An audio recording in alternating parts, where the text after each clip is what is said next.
There we go. Now this is the real life. Oh shoot, I forgot to stream. Let me go ahead and start Oh yeah, streaming. I'm level 4 now. Mm-hmm. I was Yeah, like, if you guys why do haven't I leveled have? up to I was like, why do I have so many hit points? Yeah, oh, yeah. dang. Easy there, 35. 35? Yeah, she's at 35. I'm at 37. Why am I still at like... Wait, where am I? Why do I remember myself? Why... Okay. All right, so um towards the end of the campaign, you guys are everybody's aware that there was about a 1 year time skip since then, right? Yep, yep. Okay. Love In the that. last year, you guys have been up to many different things. But some of the rumors that have been going around are that you've heard that there's been a lot of activity up north, particularly in a large city called Neverwinter. Um, Up in Neverwinter City, Lord Neverember has been hiring wizards, stonemasons, workers from all over to develop his newest, latest, and greatest idea, which is Cloudvale Prison, which is meant to keep Neverwinter safe from all the hardened criminals and monsters that are kind of in that northern area of the Sword Coast. Um, you guys know that along the way, since then, because of all the people who have moved in, groups of bandits, raiders, cultists have also kind of made the roads going up north quite perilous over the last 12 months that you guys have kind of taken a break from adventuring.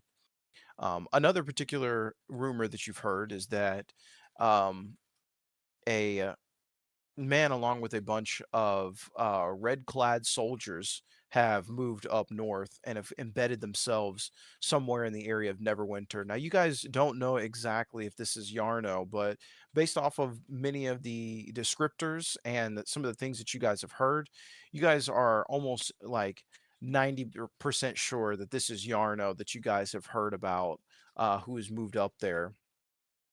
This is all courtesy of Mika, and Mika, of course, has been, you know, trying to find the whereabouts of Yarno during the entirety of this time. Um, and aside from that, um, you guys have arranged for passage to make your way up to Neverwinter. I'll Now, look for it. current currently you guys are in Daggerford. This is the city that you guys started. So hold on, let me get rid of everybody. I didn't even realize Yeah, I should all probably be these watching the sprites were stream. still there.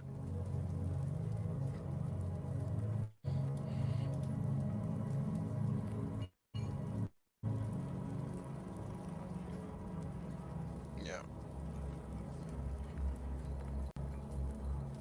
So currently, here in Daggerford, you guys have found your way. So since then, you guys have arranged for ship's passage to go north.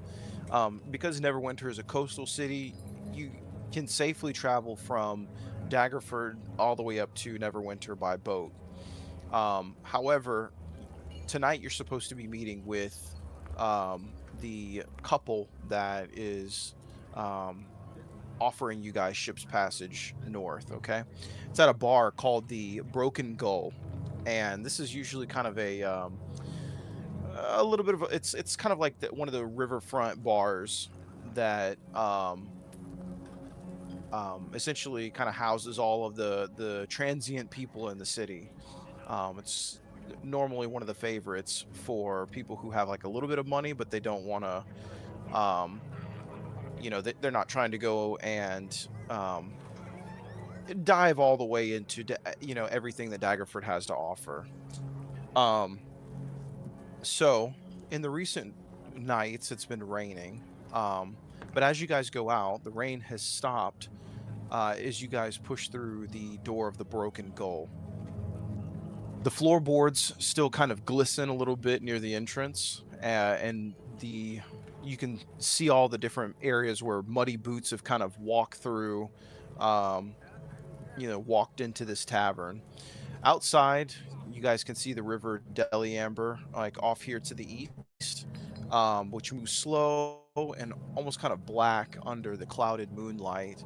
It carries a smell, and so at the interior of this area, you guys smell like kind of like this wet wood and cold stone through the open shutters as you guys push in.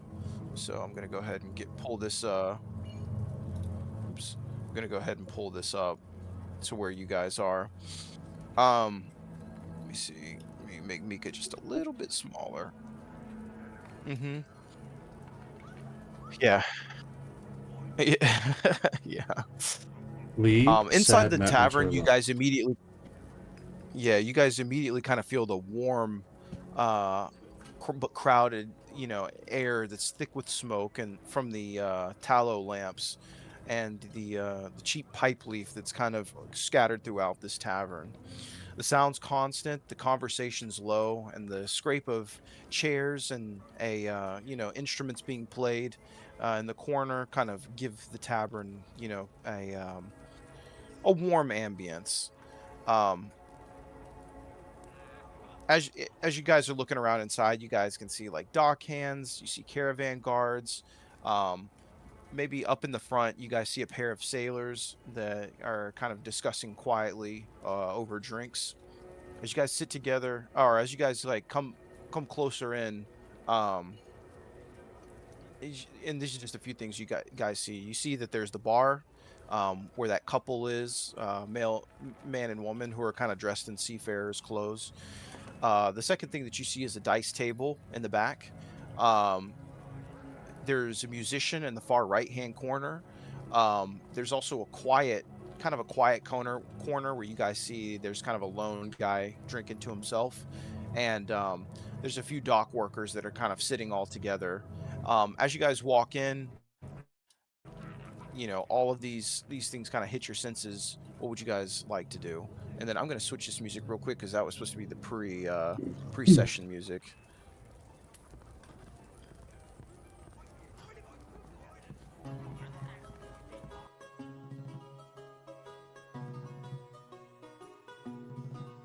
Did you say where we were Alright. supposed to meet them? Yeah, you guys are supposed to meet them up at the hold on a second. Actually, let me do this instead. Kind of like this one a little bit more. You know that it was a couple that's arranged for the ship's passage, but you've only kind of spoken to them in letters. The guy's name is hold on 1 second. Let me get.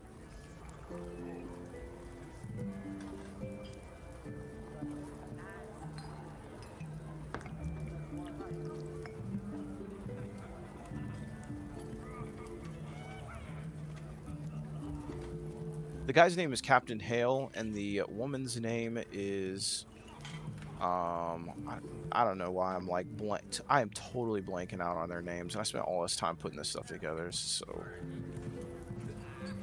Hey man, it's a lot to remember. oh goodness, yeah. The woman's name is Elswyn. So she's the first mate of the ship. But anyways, as you guys go in, Mika's like, she's like, oh, I smell all the food.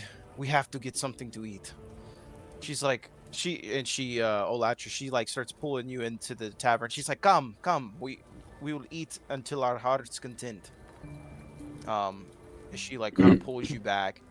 You guys can see around. Let me zoom out a little bit. So as you guys can see, all these white squares are individuals. And the couple that you guys can see is sitting up here towards the bar. And in the letter that in the letter correspondence, everybody's agreed to meet tonight at this exact place.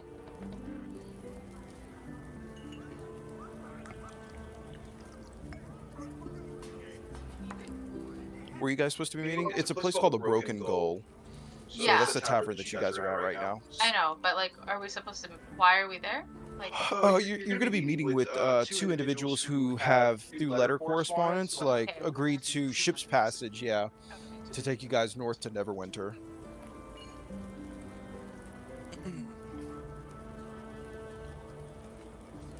And so you see that there's a couple up at the bar. It looks like there's a couple of the ship's people, and I'm just gonna like I'll kind of cut through it a little bit. You can tell that these guys are definitely like seafarers up at the bar, but of course there's other people that you can interact with. There's a large party at the banquet table, and these are just kind of like they all look like just kind of civilians that are enjoying a large feast.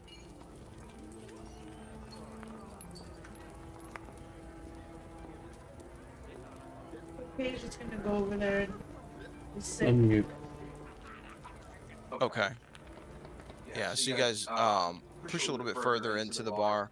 And Say Mika, hi to that big pizza table. say it again?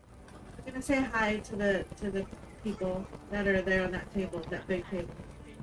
Yeah, one of the ladies from the feasting table kind of looks over at you and she's like, "Oh, hi." She's like, I think I recognize you. You're from the temple, right? You're the daughter of the temple keeper? Yeah. No, I work over at the library. She's like, I've kind of lived in this area for a while, but one of my friends used to go and visit the temple every now and again. So, yeah, small world. Mika kind of makes her way up to the bar as the bartender comes around, and he comes up to old actress and Mika, and he's like, so what would you guys like today? Anything to drink or eat? How much for one of everything that you have on your menu? One of everything? Goodness, I'll tell you what. You see kind of like what's over at the banquet table over there. He's like, we could do something similar for you. We could do like a smaller banquet, and we could do 5 gold and just kind of call it, like all you can eat. Done. Sure thing. Perfect. He's like, perfect. I can get you set up at one of the tables if you'd like. He's like, maybe the table in the back over here, or one of the tables in the front. Well, we're gonna need to bring another table or some more chairs into these tables. Yeah. Well, in the back over here, we got a table of 4 that we could seat you guys at, unless you guys are expecting somebody else. We are expecting 2 and more. then- Oh, I see. And as you say that, this woman right here turns around and she goes, does one of you go by the name of Cowrie? That's me. That's my name. Don't wear it out. Oh, first of all, it's so nice to meet you both. I'm the one that's been writing the letters back and forth. She's like, I'm first mate Elliswin. So I'll zoom in. Elliswin looks like she's maybe in about somewhat in her maybe 30s, like early 30s. She's a blonde high elf. And she looks like she's very like well dressed. Like you can see the seafarer's clothes that she has are of like very high quality. And she looks at Cower and she's like, I see that you have quite nice taste in dress as well. And like looks over at Mika and she's like, goodness, you all look fantastic. Of course. She's like, well, allow me to introduce you to my husband. This is Captain Roderick Hale. And Captain Hale turns around, and you can see that he's like maybe 2 or 3 mugs of beer in, and he's like, oh, hello. He's like, he's like, honey, I thought they were gonna get here a little bit earlier than this. And she's like, no, stop. We're not doing this tonight. And he's like, well, either way, it's really good to see you all. We're always happy to bring more people aboard the Grey Wake.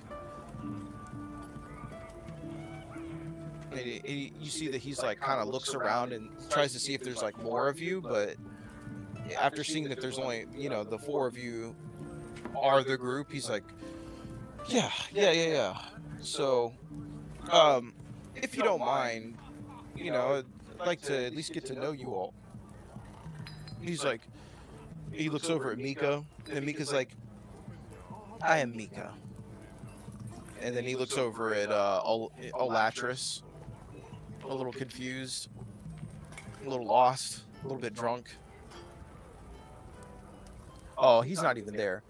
I'm just assuming that you guys are gonna like introduce yourselves. Is there anything else you want to say with your introduction? I'm sure the honor is yours to meet me. Ah, how did you know? Yeah. Anyways, well, I guess we might as well kind of all, you know, might as well kind of all, sit up here at the bar. I'm sure we got quite a bit to talk about, so, and, I'll run to the farthest stool in the bar and just sit there with my feet dangling. yeah. And, Like, Cowrie, I take it you're gonna sit next to, you're gonna sit next to, Captain Hale. Sure. So Captain Hale is like, okay, so we're more than happy to give you guys ship's passage to Neverwinter. I just wanted to kind of run over some basics before we get going tomorrow morning, if you don't mind.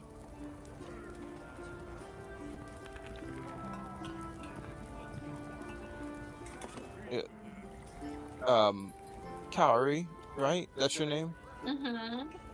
Yeah. I just wanted to go over some of the basics. Just kind of like some baseline rules before we get going tomorrow morning. Mm-hmm. Okay. And you can see he's like kind of like rubbing his head. It looks like he was probably been drinking all day. And he's chosen to drink to try to get through the hangover, but it's like starting to catch up with him again. He's like, so the first rule is that we have a strict no drawing any weapons on deck. We don't want you guys drawing weapons on each other or on any of our crew. It's just a good way to kind of keep the peace. You know, if you have any kind of disputes, definitely bring it to me. But aboard the Greywake blades stay sheathed, unless we're getting attacked by pirates or something. How often do you come across pirates? Next to never, but I'm just trying to think of the exceptions here. Okay. The second one is no spell casting without permission. I know this one can be like kind of difficult, but it's one of our just in-house rules that we have. You know, sometimes we've had some bad cargo riders with us, so we would prefer that you please not cast any spells without asking me first, or my wife. Either of us is fine. Communication is really important aboard the ship. I will defend myself if just letting you know, there's no promises on that. Absolutely, and that's so the next thing I wanted to get into. You have 100% have the right to defend yourself aboard our ship. But if there's no imminent danger, I just please ask that you keep the spell casting to a minimum. It just sets our crew at ease, and we just don't want to incur any kind of problems. Yeah. The next one is that night crew is going to be for the watch only. Okay, so please don't help try to, just let our crew do their job when it comes to night watch. Some of them are a little new, and so I prefer that they get their experience by themselves. So if you see them messing up or something like that, just let me know, or let my wife know. But don't, don't try to fix them or correct them or any kind of, whatever. Even if it's some shenanigans, just let one of us know. We'll fix it. I mean, after all, we are paying them. The next rule is that the cargoes on the bottom deck is off limits. People pay good money so that we can deliver their sensitive cargo to to Neverwinter and other places, I just appreciate it if you don't go kind of snooping around in any of the boxes down there.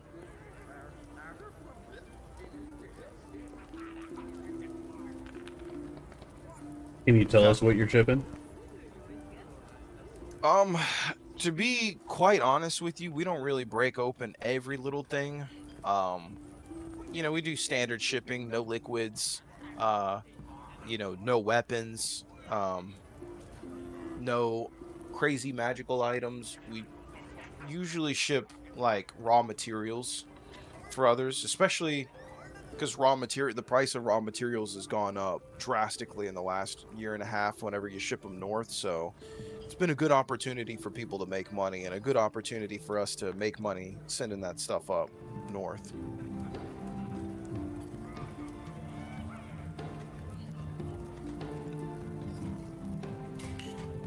The next one is if trouble finds us.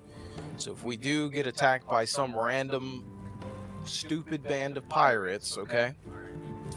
Listen to the crew and us.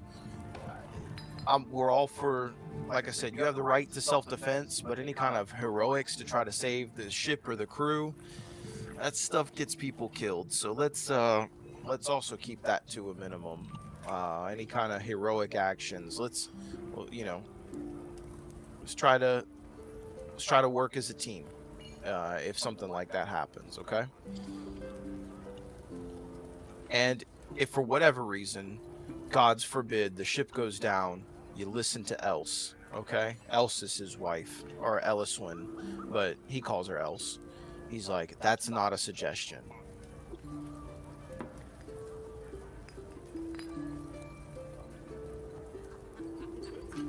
So, do you guys have any questions about the rules going forward? All right, then it sounds like we're in for a good trip. Just to give you guys some forewarning, Neverwinter is about a 5 days travel aboard the ship, so we're going to be making a stopover on day 2 in Waterdeep. Now, for a rich kid like yourself, and he's looking at you, Kaori, he's like, you guys, I don't know, have you been to Waterdeep before? I don't remember. I'm shocked if you haven't, but Waterdeep is probably one of the most wonderful cities in all of the Sword Coast. I think you guys will be in for a treat. That being said, we do have a hard deadline for when everybody needs to be back on the ship before we leave. I need you guys to understand, if we're leaving Waterdeep and when it's time to go, if you guys are not back on the ship, we're assuming that you want to stay there, okay? And if you guys want to stay in Waterdeep, by all means, be my guest, but we will leave you. So we need you back on. So if we tell you a time that we're leaving, we need you back on ship by then. All right. Okay. Well, do you guys have any questions or anything like that? Who can create minor illusion? Me. Well, I say, have you ran Oh, across? wait, no. Never mind, sorry.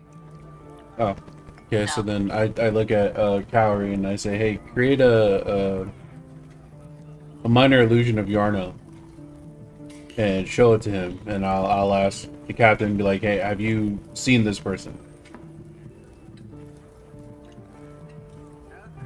So you're creating this minor illusion of Yarno? There you go. Yeah, minor illusion. Cast. Beep. All right, so you cast minor illusion, and let me see, he's looking at Yarno. I'm gonna have him, and he's like, I think I've seen somebody like that before. It was a long time ago, though. It was probably when I first started doing rotations here. How long What's ago up, was you that? guys? 2-3 years ago. He was still in the Lord's Alliance, I think. I think that's where I met him. Met him in a place like this, you know. He was supposed to go somewhere. Had like a couple of big hairy fellows with him.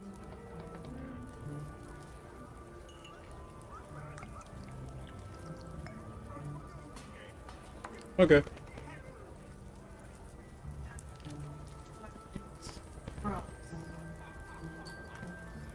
Yeah, something. They had names something like that, like real caveman sounded names. Nice individuals though.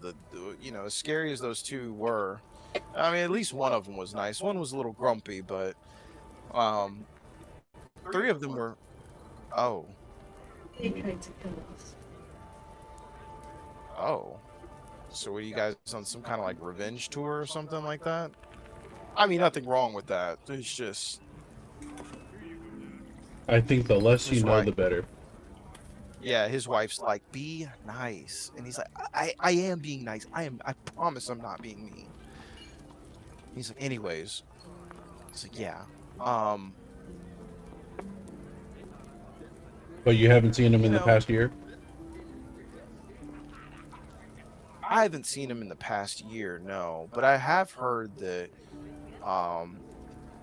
been a lot of Lord's Alliance types moving up north for the that big prison building project that they're doing. What's it? Hey, and he like turns over to his wife. What's that big project that they're building in Neverwinter? And she's like, "Oh, you're thinking of Cloudvale Prison." And he's like, "That's right. It's Cloudvale Prison." He's like, "Yeah, that big project." I've heard that a lot of these Lord's Alliance people, and even the disgraced ones, like what's his name again? With the guy that you were looking for? It's like, yeah, Yarno? Yarno. Okay, yeah, that guy. I've heard people like that have been moving up north. You guys know what the Lord's Alliance is, right? Believe. If you guys, I think, okay, tell you what, give me a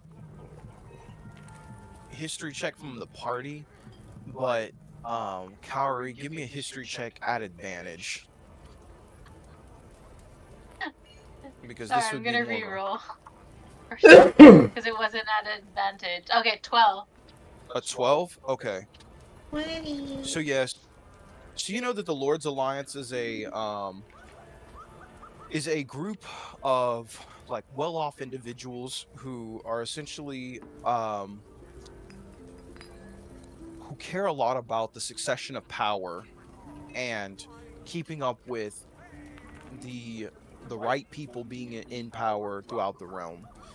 So these are usually kind of like oligarchs, like rich aristocrats that come together and make decisions to make sure that the good of the realm is in mind when people get elected or when people rise up to They're snobs. positions of power. Yeah. Now, of course, the Lord's Alliance, they don't always get it right because they allow people like Yarno in, but they try to correct and they try to do the right thing. But yeah, that being said, he's like, yeah, I remember that Yarno guy. He was like really he was like kind of kooky when it came to like talking about the old world and the what was it? Something empire, some kind of old empire. The Norman, I don't remember. Anyways, he talked us to death one night about it and about resurrecting the old world or something like that, bringing about a new technological age. Anyways, I just drive ships, so but I've heard a lot of types like that guy have been moving up north. Honestly, I wouldn't fault anybody. The money's so good up there that, I mean, who wouldn't? But Um, yeah. Aside from that, um, do you guys have any question about the ship's passage tomorrow? How many of us are going to be So on I board? get a little seasick. I just get a little seasick. Do I get my own cabin? Yeah, yeah. We actually have some. We got like a couple of rooms on board. It's a nicer ship than you'd expect. It was supposed to be, you know, I inherited it from my late uncle, um, who had a bunch of property, but this was supposed to be kind of a luxury ship, luxury liner ship. So, um, over the years, we've kind of outfitted it for cargo travel. So, yes, there are nice rooms on the ship. Amazing. Yeah. With a bath. All right. I don't know. I can't make any promises about the bath, but we do have some good amenities aboard that will help you stay clean and stay fresh. Always with the fresh. Perfect. Okay. Well, my wife and I have to get going, but thank you guys very much for having this discussion with me. If you guys have any questions, tomorrow we'll be at the docks. We need you guys to show up just before noon. We plan to leave. So, first thing in the morning, the sooner the better. Roger that. Yeah, so him and his wife are like, all right, well, um, we hope that you guys have a good rest of your evening, and we'll see you first thing in the morning tomorrow. So, bye. And so they promptly leave the bar. That being said, Mika moves over next to like kind of in the empty space, and so the the four of you are kind of just sitting together at the bar. All of the food, so it's like different meats. Like there's like game pheasants, there's cheeses. They're serving like water deep cheese, rothe ribs, like all kinds of things, meat, potatoes.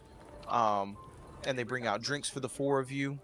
So as you guys are sitting there eating, um, a there's an individual that kind of comes up to the bar next to you, and he's like, you guys mind if I sit here, right? Sure, what's your name? Sure. I'm Merrick. I've been living here in Daggerford for quite some time. I've heard of you before. Well, obviously, especially Master Cowrie over there. Um, Harry just like, tosses his hair like this. yeah, yeah. I'm a scholar. I work actually up in the governor's castle. Um, yeah, I just thought it would be interesting to come up and talk to you guys. I haven't seen you guys I've seen you guys around town, but I haven't heard from you in quite some time. How was well, you guys were a part of the Dask for a little bit. How was that trip? It was. Why do you want to know? Well, you see, how do I put this? Over the years, well, I think I just come out and say it plainly. I've been doing a lot of research, and I really, really, really want to further my studies. And so because of that, oops, sorry, I'm putting this guy's, I got a picture for him finally. He's like, so I've really been interested in some of the stuff the Dask had. I couldn't get hired on for the last expedition, and well, you guys know the Dask ended up shutting down. But I've been really interested in Netherese technology, and I heard through the grapevine you guys had a translation of it in from your told last you that. expedition. Who told me that? Yeah. Oh, um, I heard it through a rumor. It was like a rumor mill. Well, I know you guys went to go to Deadstone Clef for the last but that's besides the point. What I would like to do today is I would like to offer you guys um 2,000 gold for your translated copy of the codex. Well, we don't have a codex. We don't have a translation. Roll deception. Natural 20. Nat 20. Nice. Ooh, that's really good. He goes, "Oh, okay. Um, that's interesting. Well, um, maybe I'm just crazy. Well, it's good to see that you guys, some of you guys came back in one piece, and well, I'll Out of curiosity, what's a scholar doing with just 2,000 gold laying around? well, I went to Candlekeep to go study magic, and well, there's always like grants and loan money, but I finished a little bit earlier, ahead of my class actually, and so I had extra money, and in the field of research, especially magical research, it takes money to make money, and so I've been trying to spend things wisely, but I guess sometimes stuff that you think is stuff that you think might be Pleasure. there might just not be. So oh well, I guess I'll take my search elsewhere.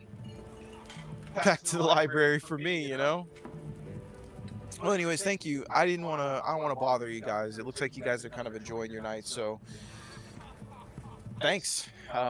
It's good talking with you guys. Good to see you all again, and I guess I'll see you Bless around. you. Do it, thank you. Alright. Bye, Merrick. Yeah. So you see Merrick kind of get up, like slide back slowly from the chair, and then he just kind of takes off out of the immediate area. Whew.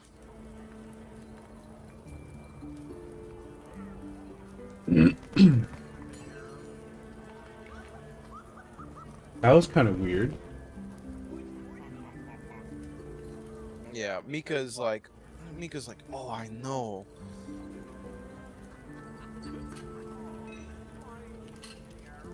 I mean, who just walks up like that? That is... Anyways. Also, who assumes that they had this? How would they know anything about that? Did you guys talk to anybody about this? No? I've just been sitting here thinking about it. I don't have any friends. Except for the three of you. Yep. Thank Well, you. I don't have a codex. Yeah.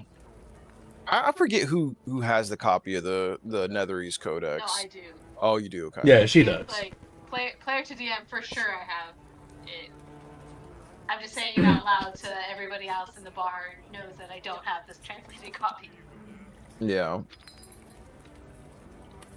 Yeah, it does seem a little bit strange that that he would have had that information and known to kind of come track you guys down, but on the surface it seems kind of like, it just seems odd. But anyways, the bartender kind of goes back into the back. As you guys are sitting there, is there you guys are coming to a point now where you're pretty much finished with your food. You still see that there's an individual like kind of sitting and looking around. You still got that one loner guy in the back left-hand corner of the bar. You got there's a party of like 3 adventurer types that are sitting at the table, seeming to have like a really engaging discussion. And then you see Merrick sitting across talking to a they're both kind of like younger guys, but Merrick's in kind of like his red apprentice robes, and the other guy's in like kind of like a green, like almost kind of clerical outfit. And he's got a small pendant. You guys think he'll be useful? What's that? Oh, I was just saying, Kaori to. Oh, that's it, said Fiona. You think he'd be useful? I don't know. I'm gonna go find out. Mika, go take the 2,000 gold that he has. I'll distract. She's like just steal it? Yeah, pickpocket him. Roll persuasion, actually. You have to beat a 16. No, I don't. Natural 1. That one. She's like, come on, Olatris. The last thing we need to do the night before we are about to leave is to get locked up in the Daggerford jail. She's like, now that is dumb. Maybe the drinks are talking. We'll be out within an hour. Kaori's parents will bail us out. That is true. But we don't. It doesn't even look like he has the 2,000 gold on him. Well, we can take whatever he's got. We could, but not in here. That is for sure.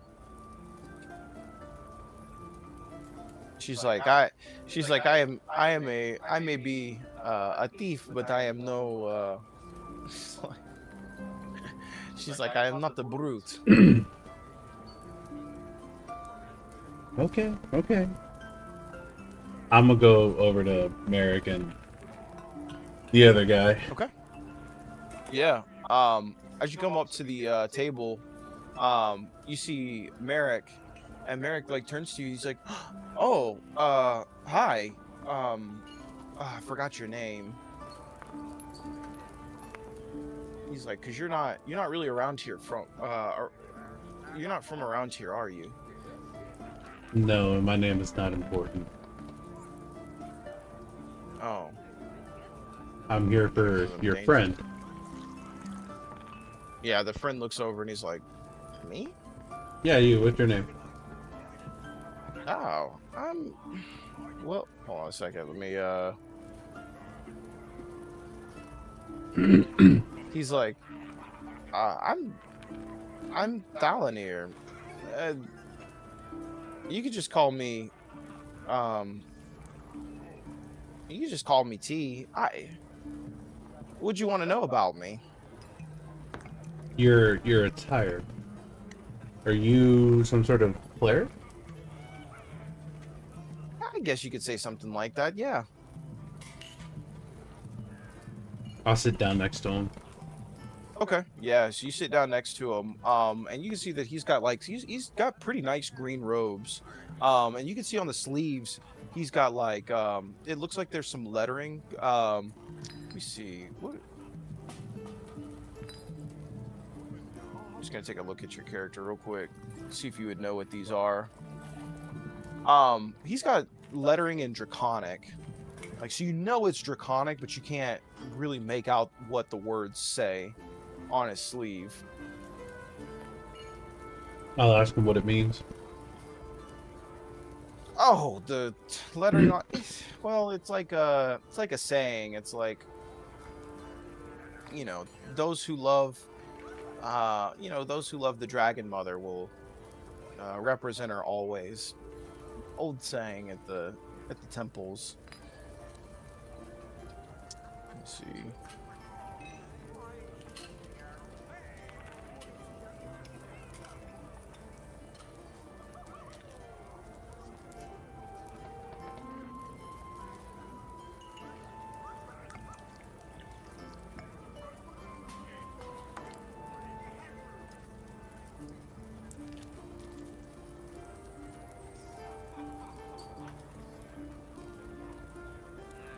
I'm trying to find like a good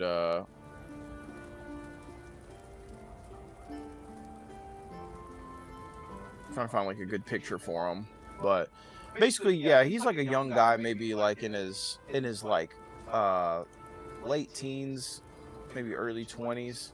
So he's probably at best, he's probably just an acolyte. Probably doesn't have a lot of standing in the temple, but this here, I'm just gonna throw this temporary picture here.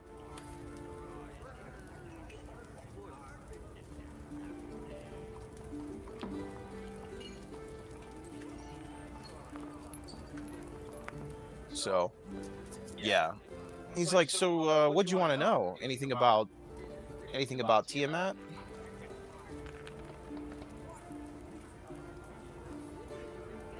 Yeah, tell me whatever you can.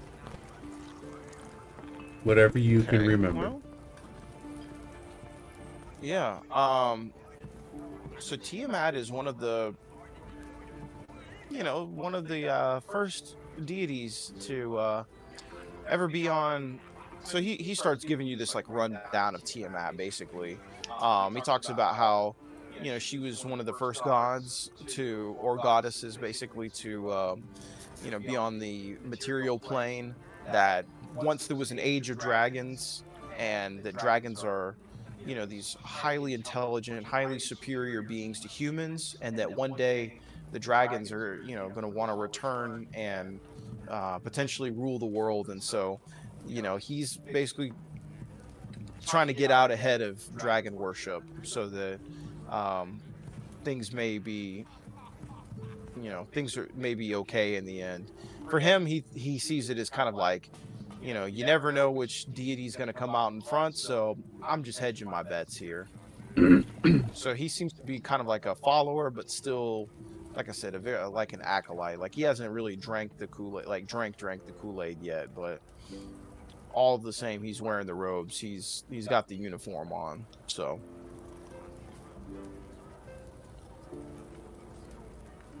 Yeah, man. yeah, Merrick's like, yeah, he's like, yeah, Tiamat. That's I don't personally believe that Tiamat's going to be the one to come out on top. I personally think that Mistra is much more powerful than Tiamat, but that's besides the point. Did you guys think about my offer any? Hell, I'll even offer almost 3,000 if you guys are willing to hand over this. If you guys want to change your mind, I guess, if you do have it, or you have any kind of artifacts. I've got money to spend. I look at him. And I just say, I'm like, who told you that we have this? The leadership at the desk. They said you guys are going to a place that was rich with netherese artifacts, and right before they closed down, I did my research on where you guys were going and what was there, and or potentially there, and I figured you guys probably got the netherese codex.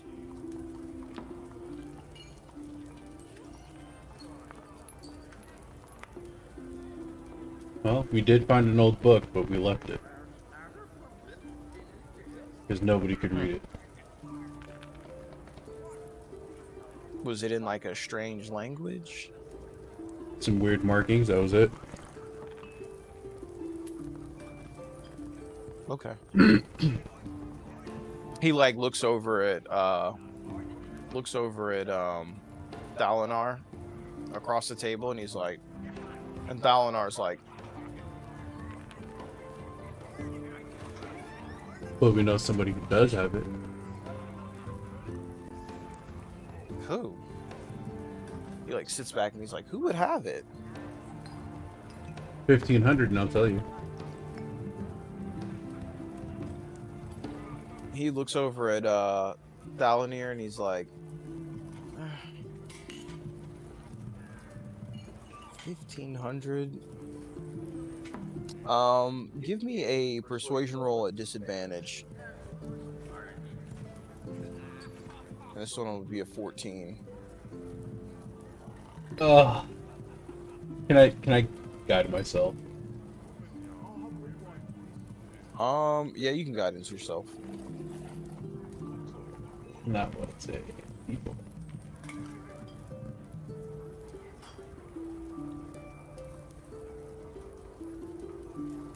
Perfect. Oh, would you say 14?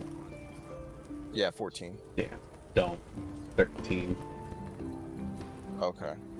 He's like, yeah, I just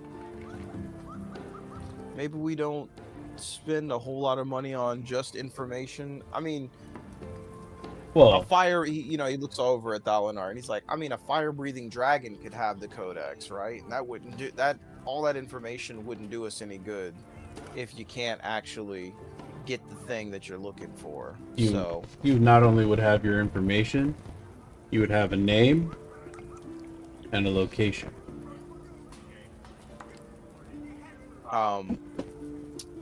Dalinar like kind of taps your shoulder, and he's like, well, if I could inquire, he's like, maybe we could do a little bit of business here. What's your proposition And here? when he says maybe we could do a little bit of business here, you feel something kind of like quiver a little bit in the back of your mind, like something's something feels a little weird. Give me a wisdom saving throw. Figured.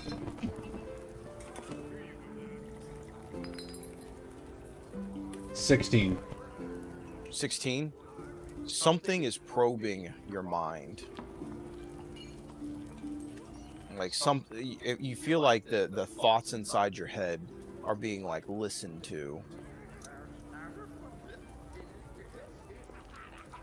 And so Thalanir's like, all right, so maybe we don't have 1,500 gold for information, but maybe instead what we could do is we could probably work some things out. I could promise you some stuff from the Dragon Temple, like golden chalices, things of value. What do you say?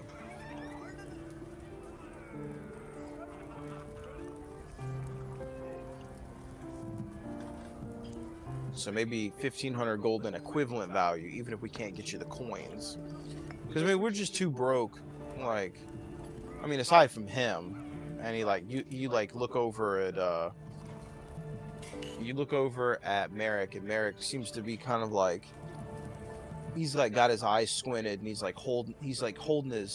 holding like something like this, and he looks like very concentrated.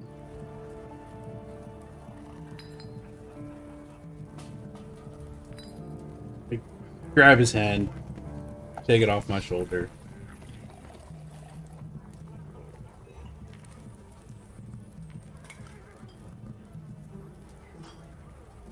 And I just tell him,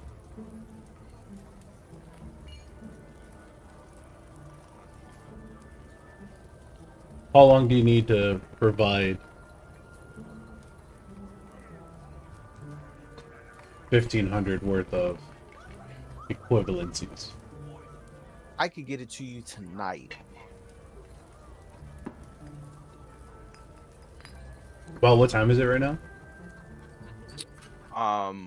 It's probably about maybe 8 o'clock, like 7. Yeah, probably like 7, 8 o'clock.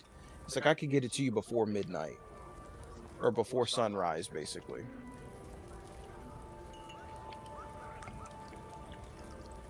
What do you say?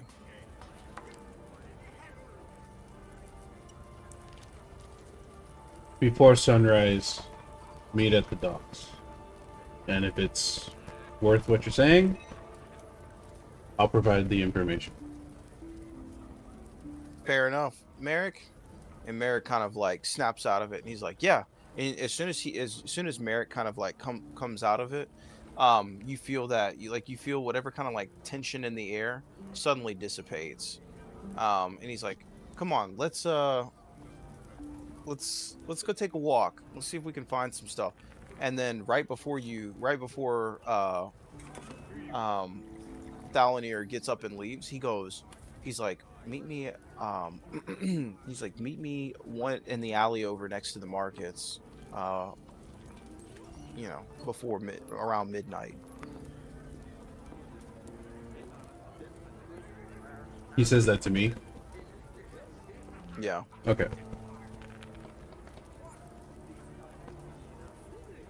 And so the two of them kind of walk out of the tavern space.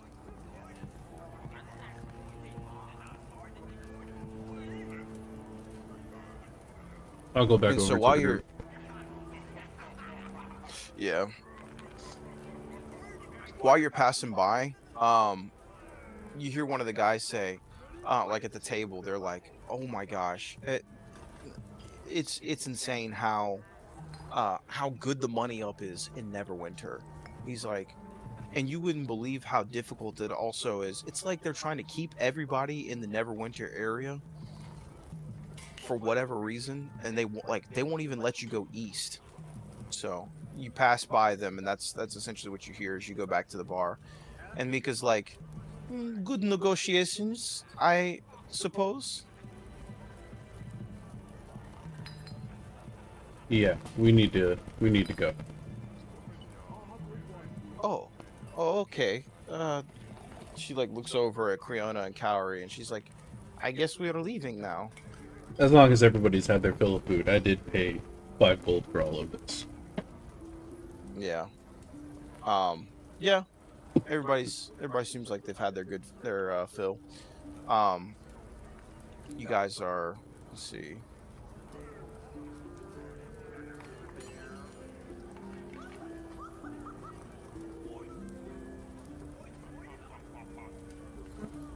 I'm good. Okay. Hop off. I'm like, I'm good. I'm full. Let's go. Yeah. Scary. Okay. Let me see. Yeah, so you guys make it out to the streets of Daggerford. So let me see. Let me get you guys.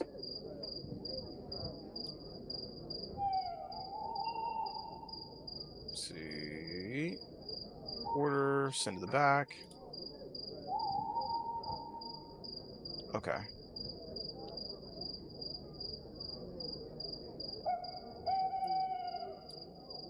Jeez.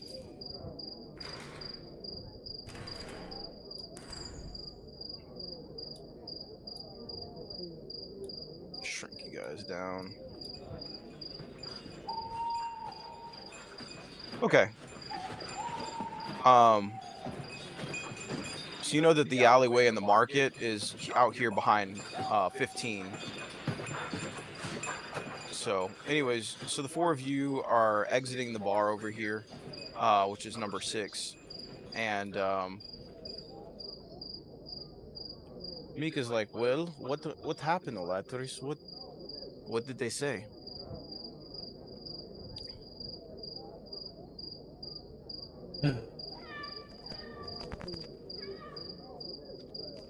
They wanted information.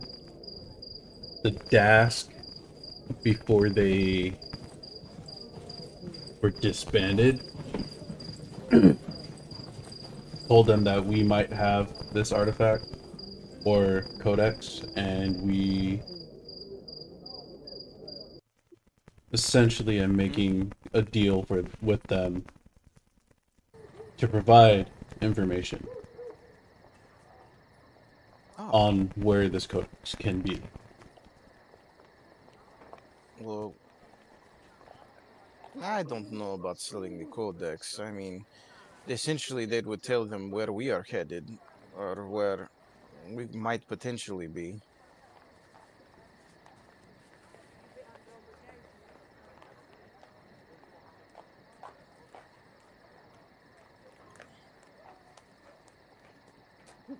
So, you guys do have the option to meet them behind that alleyway before midnight. Otherwise, is there anything else you guys would like to do next? Tower's like, I have money. I don't want to stay till midnight.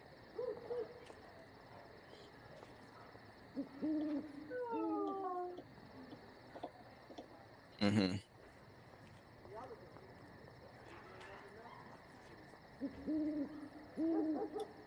Is there a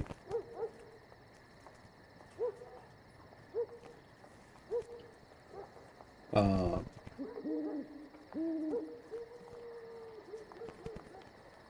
what is it that I'm trying to think of? Is there a blacksmith or anybody else around that is still open around this time? Probably not. I mean, after dark, it's kind of hard to get any kind of. Uh, most people are usually kind of, especially the old blacksmith in town, is probably in bed.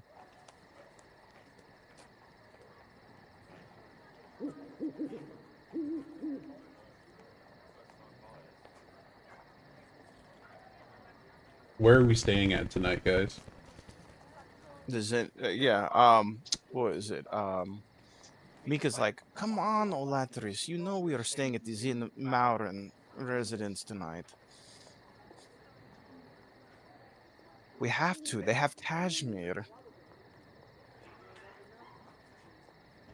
And And a where, map. where is that at located on the map? On the map, it's 25. Basically, it's like it's just that large residence on the other side of the security. They had cashmere. They had a bath. Mm-hmm. And she's like, and I love what when the oh, excuse me, when the little maids come in and they give you the cold water jugs by your nightstand. Ah, luxury living is so nice. Right.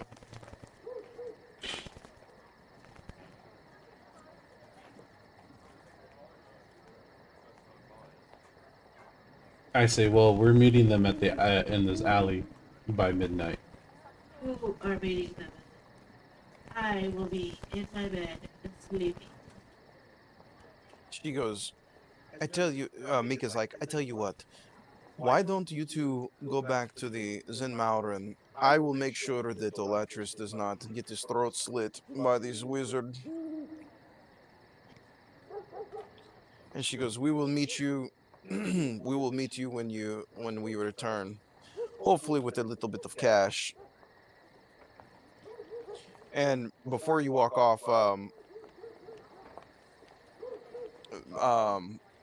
Cowrie, Mika's like, wait, we're not selling the codex to them, right? No. What codex? Okay, good. I say that it would be nice if we had a copy of a copy, and we keep the original at your parents' house. Anyways, okay, we're going. So, And with that, Stay. as we part ways, mhm. Kara's like, of course, toss. Uh-huh. And then as he's tossing, he's actually casting Unseen Servant. Oh goodness, which one you? Well, at this point, you guys are gonna go back to home to go rest for the night. But which one do you want to summon? I thought I roll for them. You do. At this point, you can either choose or you can roll. I think when in combat, it's better to roll. But while you have the opportunity to and the time, you can choose which one. Okay. You Well, should bring let's out bring- LOL. You should bring out a No. No, we're bringing out TBD. Let me see. He's the only professional one. Yeah. All right. TBD is hold on a sec. I have to find TBDs. Let's see.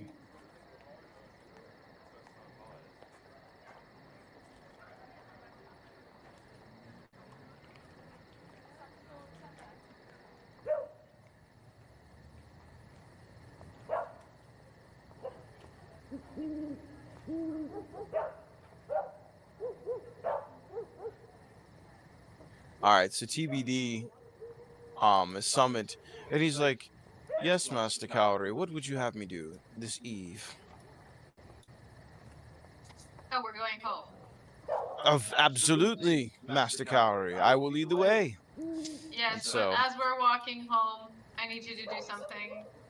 And what would that be? I want you to go home ahead of us and start making a copy of you know what and place it in you know where. And tell you know who. Tell I you know know none of who, which you you know mean. what. Tell you know who you know what. Yes, very well. You know what I'm talking about, TBD. And he walks off. He like walks off even faster. He's like, I don't know what to do. No, but over the year he should have known. Yeah. It's been a year. He Okay. should know. Yeah. Yeah. It's Yeah. been a year, TBD should know. TBD. TBD would probably know. Yeah. TBD is the smartest one. I mean, like, if she brought out LOL and told LOL to do that, LOL would be like, do what? Pina colada? No, was that LOL? I thought LOL was the one that I sent. Yeah, no, LOL is like the slightly unhinged one. The one in a diaper. Oh yeah. Yeah, BRB is the one with the pina colada. Huh.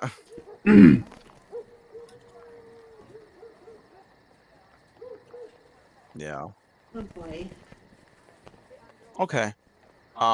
Just so, all right. So you guys get back to the Zinmorn residence, and you know, there's like the personal security that's there. And they see Cowrie, the unseen servant. And they see Creona, and they're like, "Welcome. Good evening, sir. Um, is how is everything? How is the evening for you?" Good. Can someone bring up my bath? Absolutely. We'll order for it at once. And he turns around and like calls to one of the bellhops, and they get you everything. From there, we're gonna skip back over into town. Is it anything you guys want to do prior to midnight? Wait, before we left, because I set TBD ahead. Mm-hmm. I go to TBD. I'm like, TBD, did you do you know what? Yes, he did it. Okay. We'll just make it easy. Like, yeah, they did what they were supposed to do, or he did what he was supposed to do. Made a rough copy of it. Now do it again, Uh, but in detail. of course, Master Cowrie. And now put that second copy in you know where. The other you know where. He's like looking around. Of course, of course. Anyways, jumping back over into town, Mika, is there anything you want to do before midnight?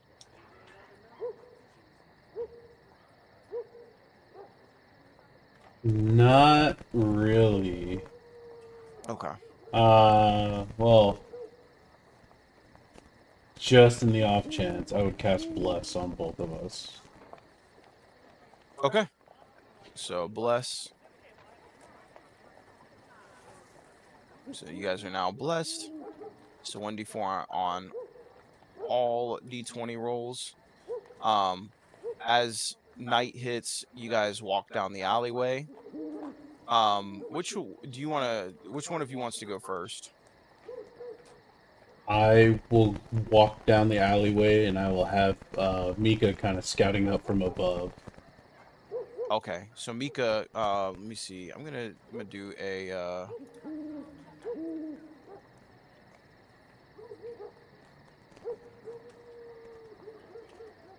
gonna activate Mika.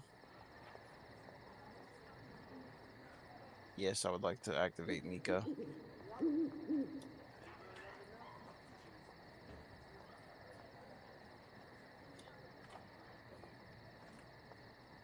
Generated a new picture for her. Nice. Yeah. All right, so Mika's going to use acrobatics to get up on the rooftop. Rolls a 15, which is good, and then she's going to stealth her way over. 21 versus Damn. their perception. All right. So, while you're walking through the alleyways, there's a shadow that is following you. That you are quite sure is Mika. It's very stealthily, very quietly. Um, as you make your way down the alleyway, and you see the two of them. You see Merrick and his friend T. I'm just gonna call him T for now. You see the two of them standing in the alleyway, and Merrick's holding like a big sackcloth bag, and T's like, "Ah, it's good to see you this evening." Likewise. I have a question for you. Have you ever heard of the Persephone deal? Ooh, do tell. Of course. Once upon a time, there were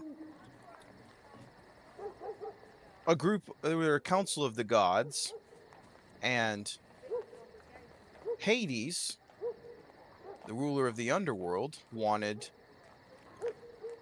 Persephone as his queen. And Zeus, the king of the gods, agreed to it in order to maintain order. Now, some people say that what Zeus did was a little bit, it was incompassionate, but I see it a little bit differently. I see it as smart. How does that relate to us? Well, we'd like your Persephone. We'd like the Codex notes. And we know they're there.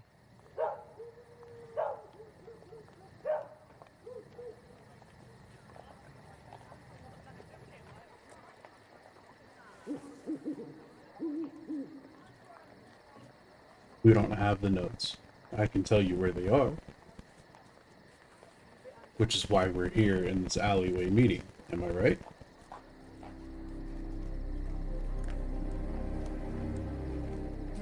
That's true. Well, we'd like to hear it. Show me yours and I'll tell you mine. He's like, Merrick? And Merrick is like, I mean, really? You want me to dump it out here? I mean, okay. He like picks up this cloth that's like this sackcloth bag that's like dangling and clanking around, and it sounds like it's heavy metals in there. And he dumps it out. The first thing that you guys see is there is a gold. It's like a gold and platinum pendant, and in the middle of it's like a dragon's claw. The second thing that's in there is a large golden statue of a dragon's head. The eyes are kind of decorated with rubies, and the dragon's head itself is, I mean, it looks quite expensive. And so while you're looking at this stuff, the other part of it's like it's like a few gold coins, probably about 500 gold coins in there, and then other like kind of trinkets and jewelry pieces and things like that, goblets, stuff like that have like dragon motifs on them. Because you're an acolyte, you come from the acolyte background. Mm-hmm. A lot of these look very religious in nature. This is definitely like religious iconography. The way that some of the goblets have like pictures and they kind of tell the story of Tiamat and the rule of the golden age of the dragons.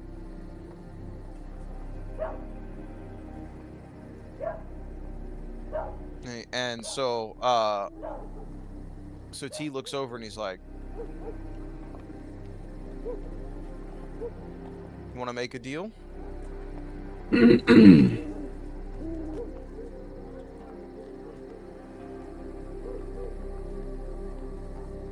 I walk up, put my hand out, to shake their hands and tell them And head to Neverwinter and then travel east. You will come he across turns around. oh, Sorry, go ahead. I was gonna say you'll come across a man east of Neverwinter. His name is Clark. And you see, and Merrick laughs, and he's like, see, now I know you're full of crap because you can't even go east of Neverwinter. He's like, they've set blockades all up on that north and south route. You couldn't even travel off the coast if you wanted to. And that was by word of Lord Neverember. And why do you think that is? To protect this man. Ooh, yeah, actually, which man? What man are you talking about? Clark.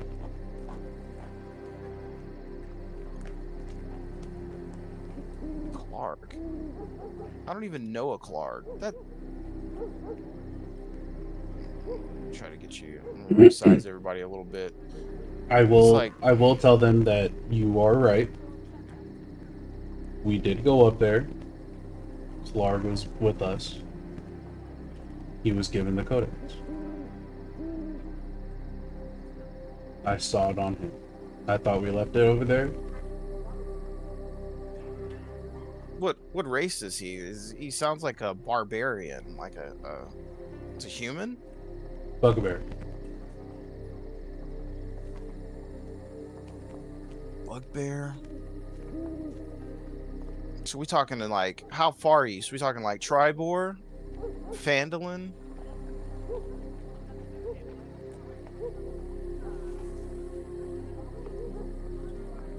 If I remember correctly, it was Tribor. Tribor. Man, that's a lot of travel. T turns around to Merrick and he's like, I don't think we can do anything with this information. He's like, Merrick's like, well, I suppose we could just give him some gold for this, for his troubles.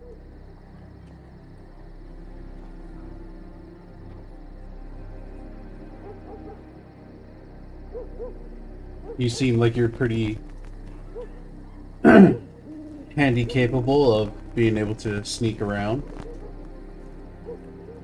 That's where you're wrong. I'm not really built for all this sneaking around stuff. Not to mention trying to get past all the border guards out there.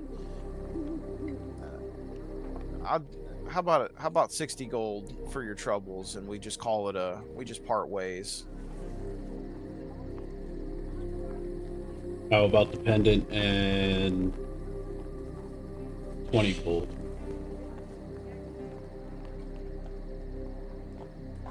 He looks at the pendant. That's fine. Just take it. And he throws this kind of like gold and platinum pendant towards you, and then counts up about 20 gold and has a smaller pouch and stuffs the 20 gold in the pouch, pulls the string tight and throws it at your feet. He's like, well, and so Merrick turns around and he's like, well, I guess it kind of gave us a ballpark estimate, but Tribor's that's a heck of a trip. They've had a year to get there, so You said what? About a what? they've had a year to get there.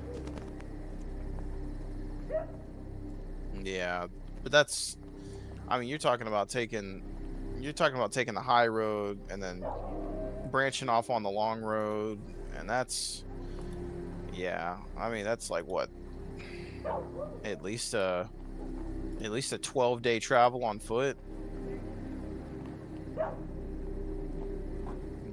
Oh. I mean, call it not worth it, but Player to DM. yeah. How far would it be from Waterdeep to for them to get to Tribor. From Waterdeep to Tribor, let me see.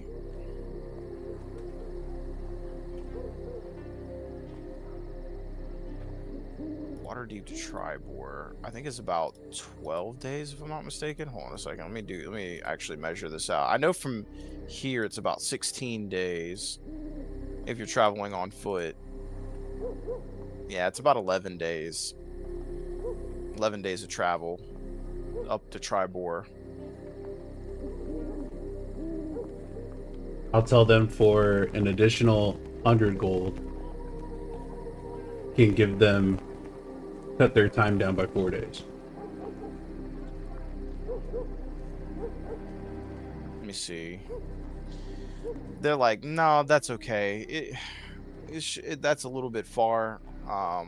We don't really have the resources or the support to travel out that far. Maybe in a few years, but we're just gonna call it a night. Anyways, thank you, Mr. Sir. And the two of them kind of turn around and start walking away. And then you see Mika kind of quietly, you hear her padded, her like a padded drop behind you, and Mika's like, "Okay, Mr. Sir." I chuckle, So, pick up the gold, and yeah, so you can go ahead and add 20 gold to your inventory.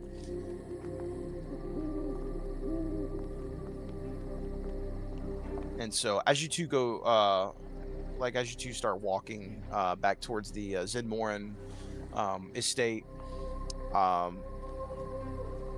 she's like, "Well, it is time to get good rest. Tomorrow we have a boat await us." yes, indeed we do. And so as you guys walk off into the night towards the Zenmoran residence, it has become quite a quiet night. You guys take a long rest, and as the morning sun rises, the four of you have a ship to catch. Is there anything you guys would like to do prior to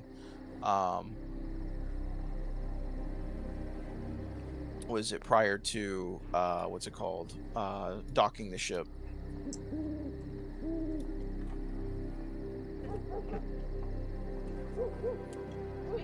You gotta flip your Do we have all the stuff that we need, like equipment wise? Yeah, It's a good question. Shopping. Do we assume that we bought things over the past year, or? Yeah, you guys let me see. What we can do is we could say, like, you guys have essentially you guys did like a preparatory shopping trip. Yeah, I think a preparatory shopping trip wouldn't be a bad idea. Okay. Do we go now? Yeah, it's morning time, right? Yeah. Sorry. Yeah. It is morning time. Let me give you guys some morning time.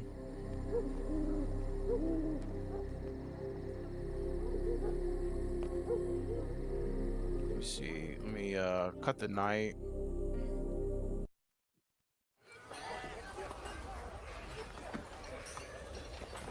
And let me cut the because Bless would have. Yeah, it would have dissipated already.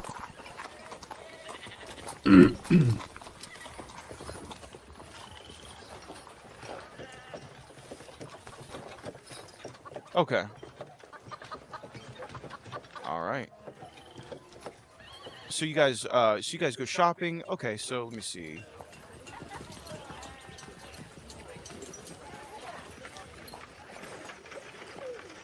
Okay, so let me see.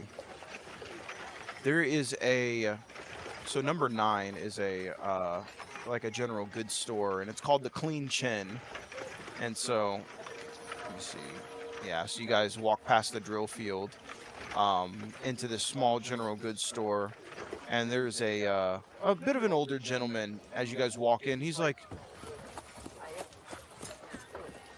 He's like, Master Cowrie, your parents yesterday wanted me to drop something off, but my old bones. Would you mind taking this parcel to them? Of course. Thank you. Thank you. And he's like sifting through packages, and he's like, yeah, I think your mother ordered a bunch of apothecary supplies. If you could take this. And he's like, you could see he's like, hands are shaking. He's like, if you could take the package, please. Oh, yes. Anyways, what can I get for you today?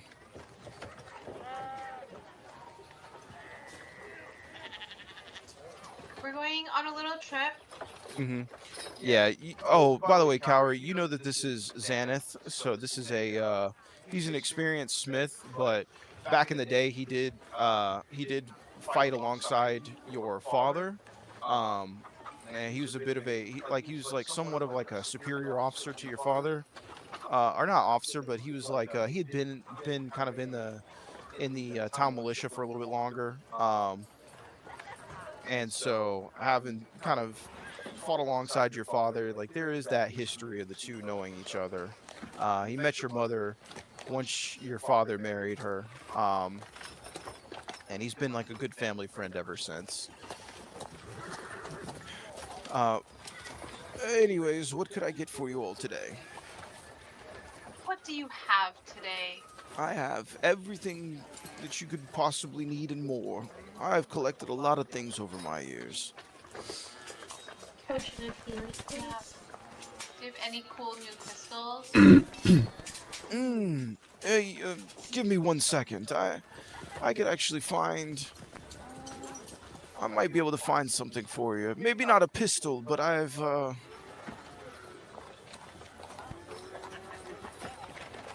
He's like, we found an interesting artifact quite some time ago. Had some of the Smiths try to reverse engineer it. He goes into the back, and then as he comes out, he brings something that almost kind of looks a little bit similar like a large cane. And as he brings this cane-looking object out, he sets it down. It's heavy. It probably weighs about maybe 5 or 6 pounds. And it's probably maybe about 4.5 feet in length. And as you look at it, you notice that this isn't a cane. It's a rifle, essentially, like a long, slender rifle made of, and it's got like silver and brass inlaid into it in a beautiful design. He's like, we found this one over in the deserts of Aranok, and possibly further. There's a trade craft. It was one of the tradecraft secrets that they used to try to restore this thing, or reverse engineer it. You say reverse engineer. What's it do? Well, it's a rifle, Master Cowrie. I know, but I didn't know you had any other stuff specially designed and engineered into it. It's far more accurate than you'd think. Okay, there you go. It's a beautiful design. It's something that if you take it with you and you're ever in a bind, you could sell this, and it would pay, and it would be good money, And I offer this to you. I'll take it, Zena. Anything else? You need apothecary supplies? I heard that you were supposed to be headed out today. Yes. Yeah, we're gonna need some, maybe like whatever healing potions you've got. Yes, and he like goes down behind the counter and he pulls up this like rack of healing potions, probably about somewhere like 8 to 12 of them. And he's like, how's 8 sound? I could do 2 for each of you. Alright. It's like, it's the least I could do. Your mother's been giving me some medications in the last couple of days. Helps out the old back. You know? And as he's kind of laughing, there's like an old dog that comes out of the back, and he's like, oh, good boy. He's like, one second. He like reaches into his back pouch, and has like a piece of beef jerky, and he flips it up to this old dog, and the old dog almost doesn't even jump for it. He's so old, and as he sees the jerky coming down, he kind of catches it in his mouth, and he looks at you, Creona, and he starts wagging his tail, and you can feel like there's a feeling of warmth coming from this dog, and almost kind of like the sentiment of, he's like, the dog sounds even older than the guy that runs the shop, and the dog's like, "Can we be friends?"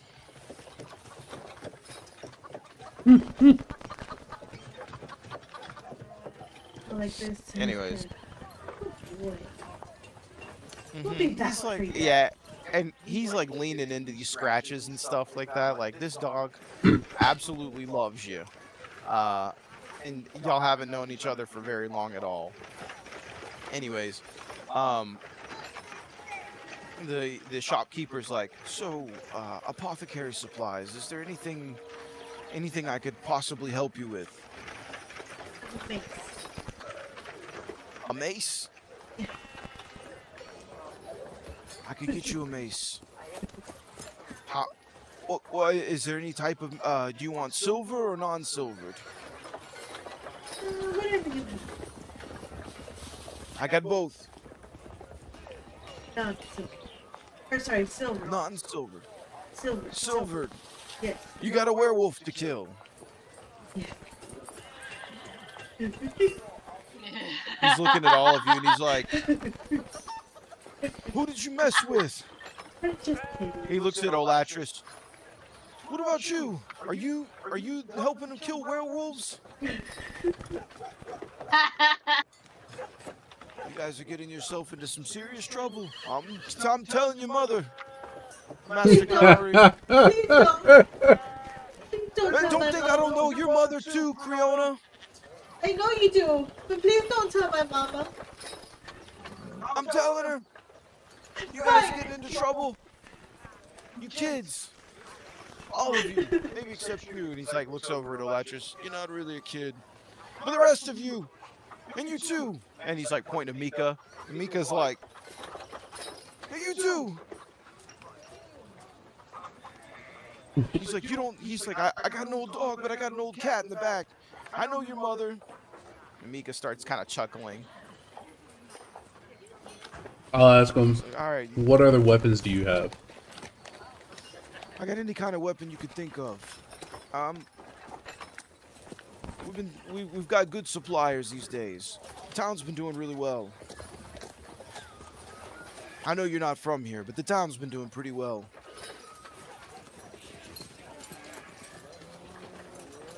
Better than your armor looks.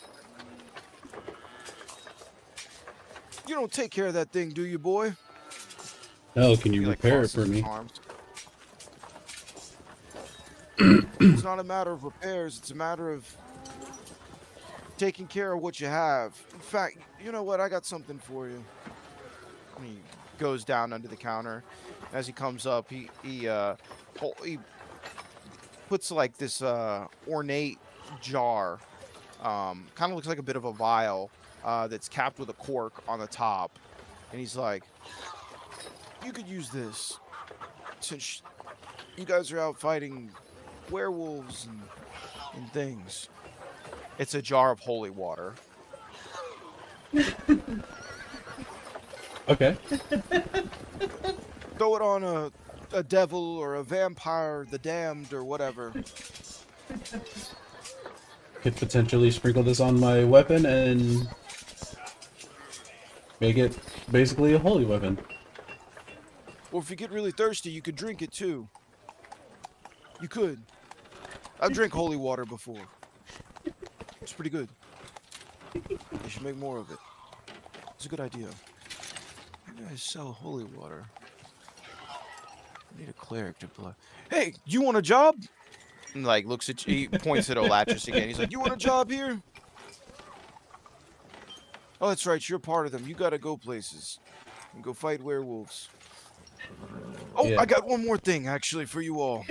And he reaches under the counter again. I don't know. You don't know how he has all this counter space or where he's pulling this stuff from, but it's a small leather bag, like a leather pouch. It's probably maybe about this big. And he goes, "Now this, what's in here? You're gonna like this. We'll open it." I'll open it up. When you open this thing up, on the inside of it are these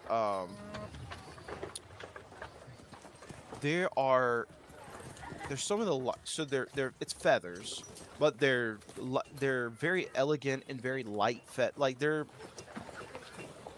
much lighter than it looks like a feather should feel. Like it feels completely weightless.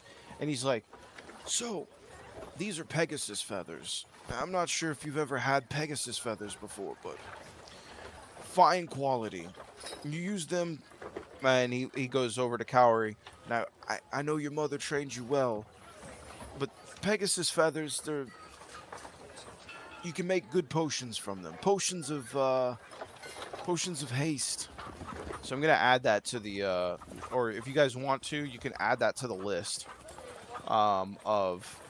Actually, I'll do it for you. To the party inventory. Yeah, you can add it to the party inventory. But these Pegasus feathers, let's see.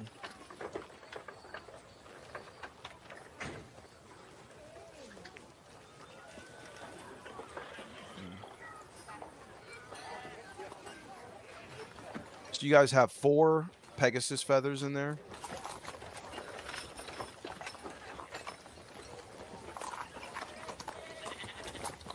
What did you say it was? Like, it was potion of haste?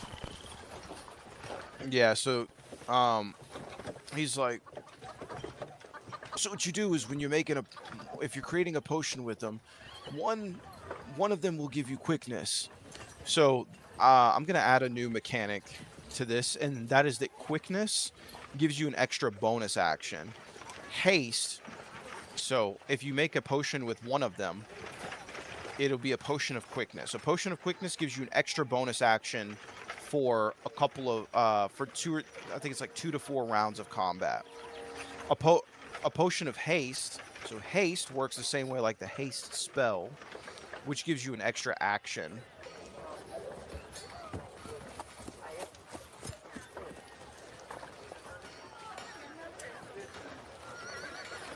And while he's there, he goes, "But don't forget, there's a downside to every potion, right? The downside to the potion of quickness isn't as bad as the downside of potion of haste." But so after a few rounds, after the haste effect wears off in D&D, it's like whether it's through spell or through potion, there's a status effect called lethargy, which slows you down.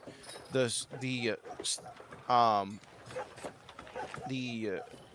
downside of a potion of quickness is slow. So basically, you lose 2 armor class for 1 round, and you lose you're I think at -2 to hit. But that's it. It'll only last 1 round, and then you're back to normal. He's like, but remember that. How many of these Lethargy feathers? is basically like being stunned for 1 round. But go ahead. How many of these feathers are we getting? You're getting 4. Okay. So I you can added make up to I added yeah, you can Pegasus make feathers 4. to the party Yeah, inventory. You can make 4. Let me see. Yeah, you can make 4 potions of quickness. You could do 2 potions of haste, or you could do 2 quickness, 1 haste. And he's like, "Well, I think that's all for today." Oh, the silvered mace. You can add a silvered mace to your inventory. And he's gonna sell it to you at 50% off. So let me see.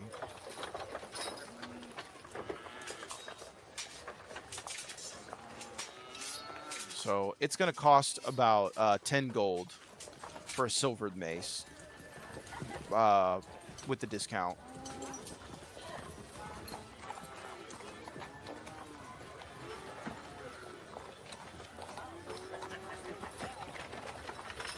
All right. Well, safe travels to you all, and come back in one piece, please. I need business. And he starts. Yeah, he starts smiling. He's like, "Take care." You guys exit the store. Yeah, I'm assuming that in this year time span, everybody's gotten their stuff kind of like updated, upkept. Everything is maintained. Ugh. You guys have the boat, and yeah, that'd be the only pressing thing that you guys have to do this morning. Was he our only blacksmith? He's not the only blacksmith in town, but he does run he probably runs one of the better businesses, for sure. There's a few other blacksmiths that work with the town militia, but they are strictly on business for the city.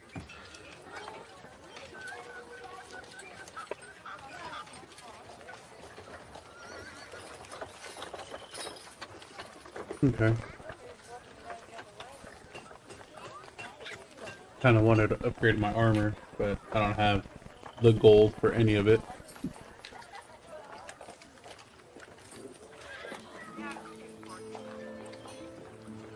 Yeah, I mean, I don't have anything else that we could do. Okay. As you guys get outside, the day begins to kind of pick up. You see that there are soldiers kind of walking through the drill field. Some of the ladies of the day are transporting like laundry, things like laundry, food, and whatnot. You see that there are some adventurers that are kind of walking into the market district. Just a large assortment of people who are kind of traveling through the roadways in the morning. It feels like it's about somewhere between 10 and 10:30 in the morning. So you guys have about an hour and a half until the ship is going to leave.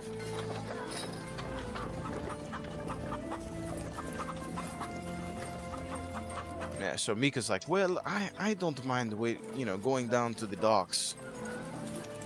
Girl, we're gonna get some cake before we leave. Oh, I am absolutely.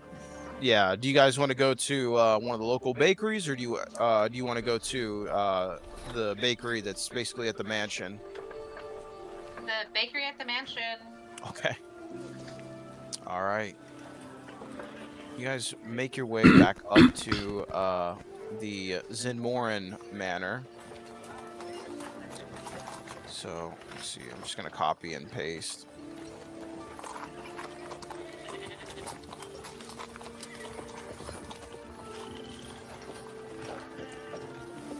Okay.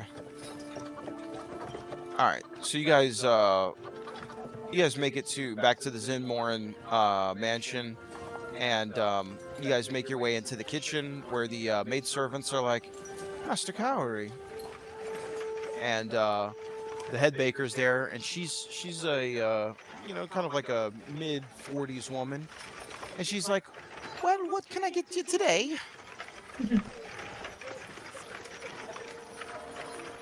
Absolutely. She's like, would you like me to pack up your favorites? Yes. Make it times 5. Times 5, of course. And they're like packaging all these like yummy, delicious like breads and crackers and snacks. So everybody can go ahead and add 5 rations to your inventory.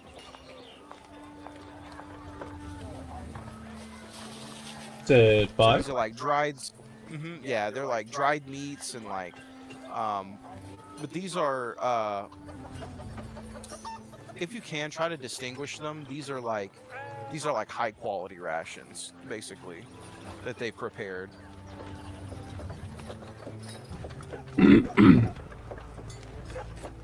And so these high quality rations are going to give you a +1 like constitution bonus for that day if you choose to eat these. Okay. All right. You guys What's get her name? oh goodness. Her name is I gotta like think of it because I didn't really think to Olga. Olga's a good name. I like that. Olga's like, absolutely, Master Cowrie. Have a wonderful trip. Also, while we're at home, I like quickly grab TBD. TBD, did you do the thing? TBD has done the thing. Okay. And the do thing you guys is want in to take the place? Yeah, do you guys want to take the original translation, or you want to take the copy of the translation with you of the codex? Copy? We'll keep The good origi- copy. Yeah, we'll keep the original in a safe place. Okay. Would it be a mace +1 for her silver mace? No, it's just a silvered mace, or a regular mace, but with its silver property, she's gonna be able to hit like vampires, things with like lycanthropes. Oh, so she can essentially kill me if she really wanted to. With the holy water. So that's Okay. It's about 11. Is there anything else you guys want to do before you go? Yeah, we're gonna grab some shampoo. Make sure Hair we care pack products. Some extra one. Yeah, of course. Okay, add something like you can add like a gray supply, like add a bottle, but then you can add like hair care products, and then add a note in there that your any charisma checks or skill checks are at +1 when you use There, it. refresh. Just like a Yeah, like glass fine. adventuring bottle. Yeah, or like perfume or something like that. Oh, here it is. Okay. You'll see yours has an asterisk next to it, and that's because it's silver.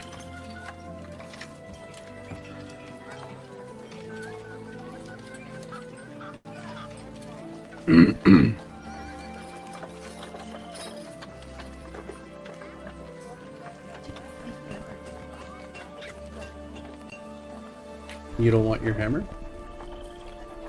Why? That's like your #1 weapon.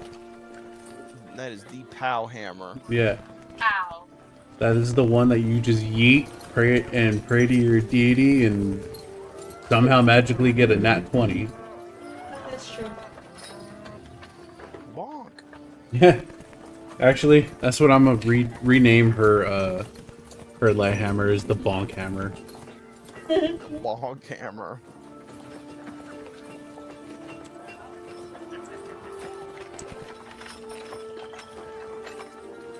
Boing. No, it's called the bonk hammer. Okay, so after spending some time at the Zen Morin residence, it's about it's getting to be about 11:30, and so knowing it takes about like 10-15 minutes to get down to the dock, Mika's like, well, I think it is time for us to go. She's like, come, our boat awaits us. Yeah. Okay. Let's see. So you guys make your way out to the port, and you see the man. I don't know why it's like randomly copying characters over, but whatever. You guys see the almost kind of like it's not quite a yacht, but it is a very nice boat. So let's see. You're the one in? I forget the name of the boat. Was it the Gray Peak? Yeah, I think that's what it was. The Grey Wake, sorry, the Grey Wake. You guys get out, and the Grey Wake is it's got like brand new sails on it. You know, the cleanest hulls that you've seen, like no barnacles, not even sea scum on it. Like it looks like it was freshly dropped into the ocean like today. And you can see that there are several like men and women kind of working on the ship, like moving boxes in.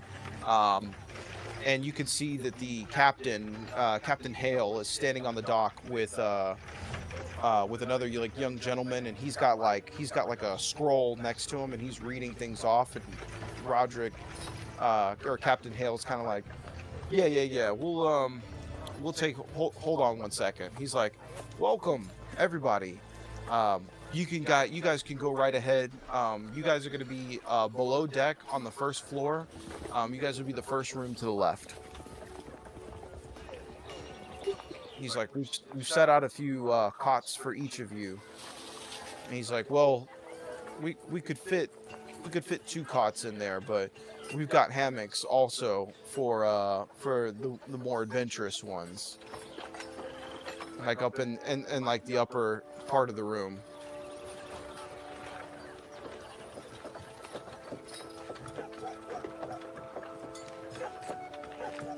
Perfect. All right.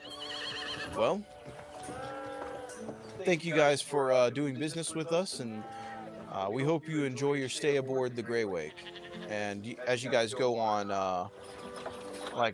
go aboard, let's see, it is quite the ship. So let me go ahead and grab everybody.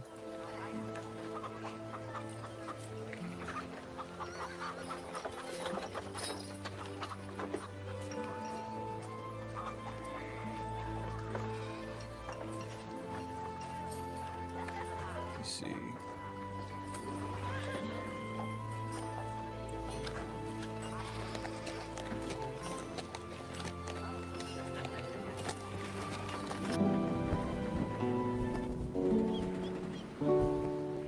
Okay. So as noon hits, the bell on the ship begins to ring. Where will you guys be? Are you guys going to be up on deck, or are you guys going to be below? I'm gonna be up on deck at the bow of the ship.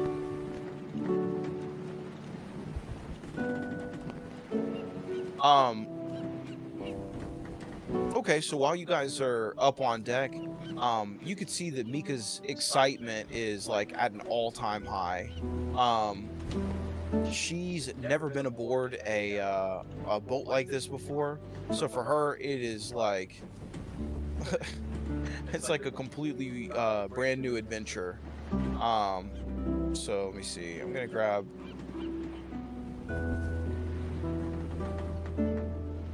Try to kind of recreate some of the ship's crew here.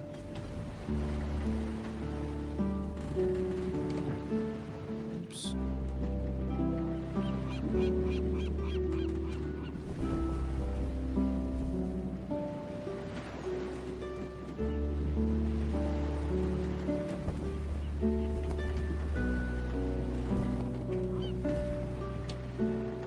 And you see that there's like on the sides of the ships, there's like several large ballista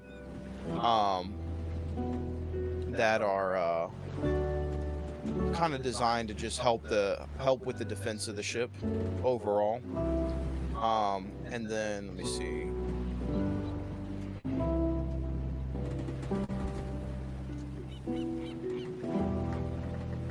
Try to get everybody's character models together. Is there anything you guys would like to do while you're aboard? It's going to be approximately about a 3 days travel.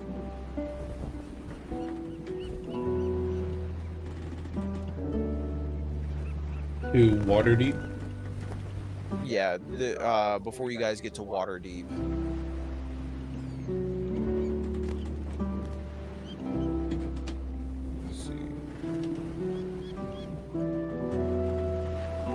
Also, Mika, let's go up top, all the way to the top. Okay. at the lookout.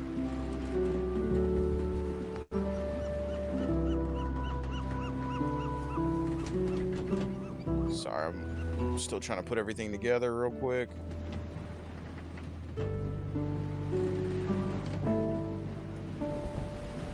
You said you're gonna go up top, like up on the ladder, Yeah. like heading up the mast. As you begin to, yeah, you can see that the Captain Hale's like, he like whistles to you, and he's like, he's like, that's kind of a staff area only. Please.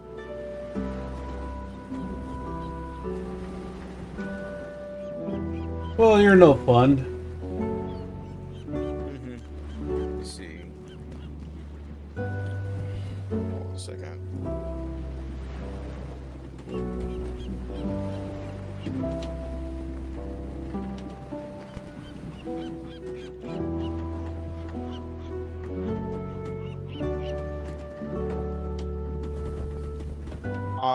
If we could, it's just kind of above game, like DM to players. If you don't mind, I think we could probably benefit from taking like a quick 5-minute break. Okay. Okay. Sounds Yeah, good. I gotta prep a couple of things real quick. And then yeah, as soon as we finish and come back, I'll have it ready to go. Okay. Okay.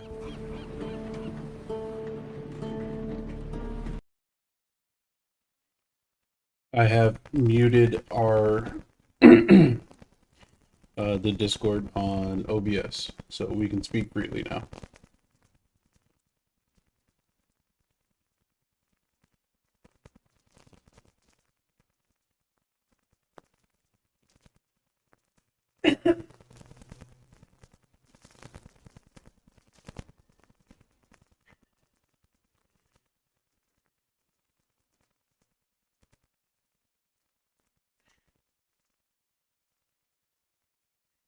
Good fish.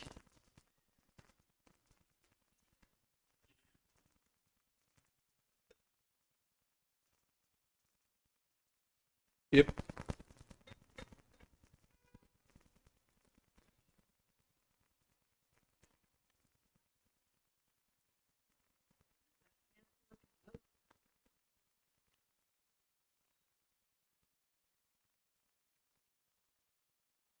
Yeah, we don't need an expensive as water boiler. Cute ones that are cute looking. Dude, she was looking for like the Smeg ones. Like the 50s looking ones. I was like, I told them, I'm like, I didn't realize that they were so expensive. I was like, they look so cute and retro. One thing I definitely would want is a toaster. Yeah. But we have the air fryer for that. No, it takes forever. No, it doesn't. I want to be able to drop my bread in, push a button, right? And then just wait. Once it pops back up, then guess what? It's done. No, with the air fryer, I have to air crisp, start, close the lid, wait for it to heat up. And it preheats. Still has to preheat.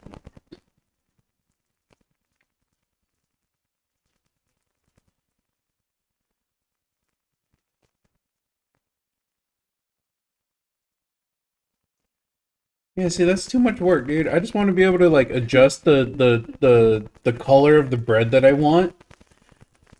Pop it in, push a button, wait. Once it pops up, if I don't like it, if I want it a little bit more crispier, I'll push it back down again. Right? You know? And it doesn't have to be like one that does 4 or anything. Just 2 is fine.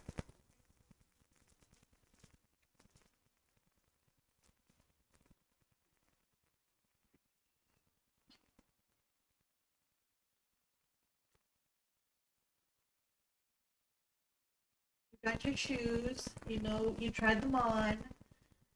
Veil. You got your body bag for your dress, your garment bag. So we don't do so. Oh,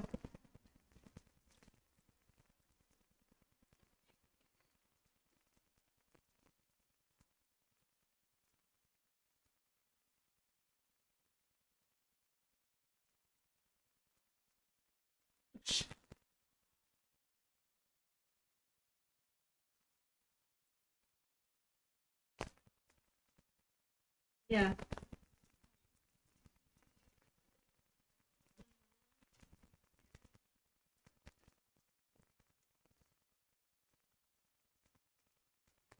yeah.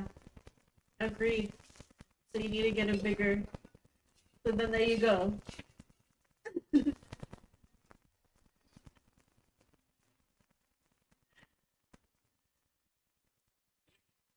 Yeah, no.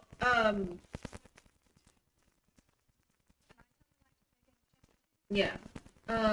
Essentially, yes, you would want to have a garment bag so then that way the dress stays like flat. Um, and yeah, I'm not. Me and Sylvia are not doing that. The one you sent me. I was like, yeah, no.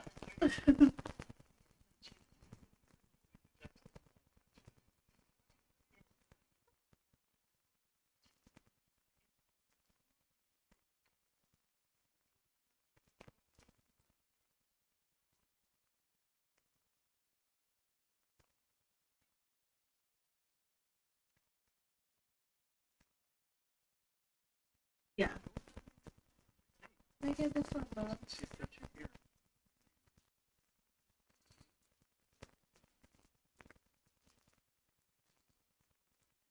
Rum tray. Mm-hmm. And then you get your thick.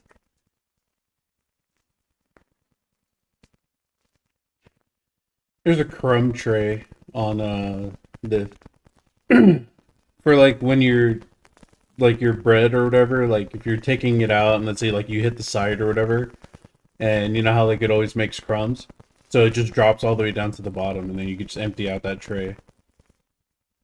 But like nobody ever really empties out their crumb tray. They just let it build up until there's a fire. Until there's a fire. Yeah, add that to the cart. What color? What colors do they have? It's pearl gray, matte black, ice blue, green. Oh, and then stainless. No price difference. They're all the same. Yeah. Just go with whatever one you want. If they're all the same.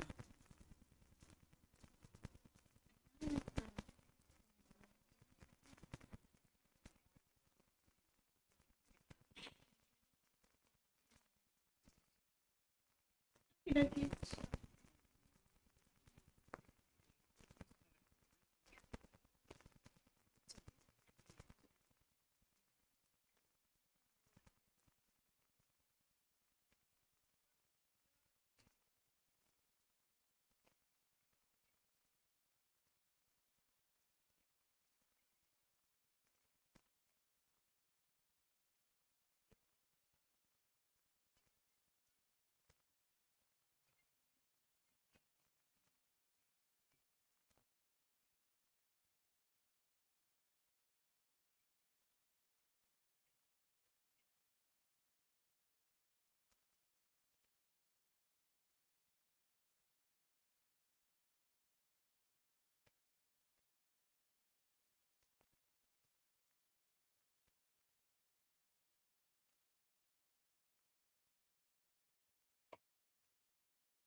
We ready?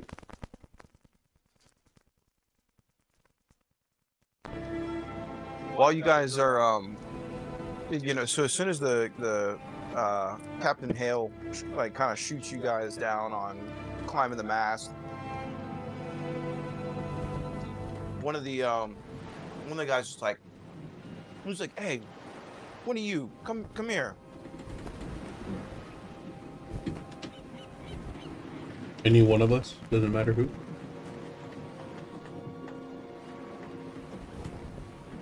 It's like, "Come on." Howard's like, I know he's not addressing me.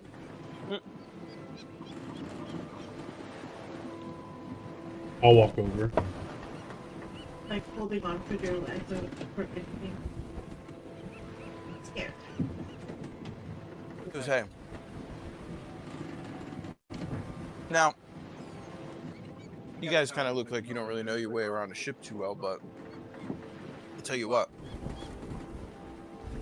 These ships get pretty boring. And you know what I like to do?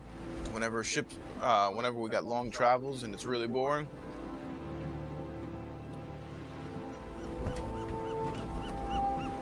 We got crew games, okay? Crew games usually involve a little bit of dice. You know? Usually below deck, if you go all the way down, into the right, there's a room in there. No beds or anything like that. There's just a table in the middle.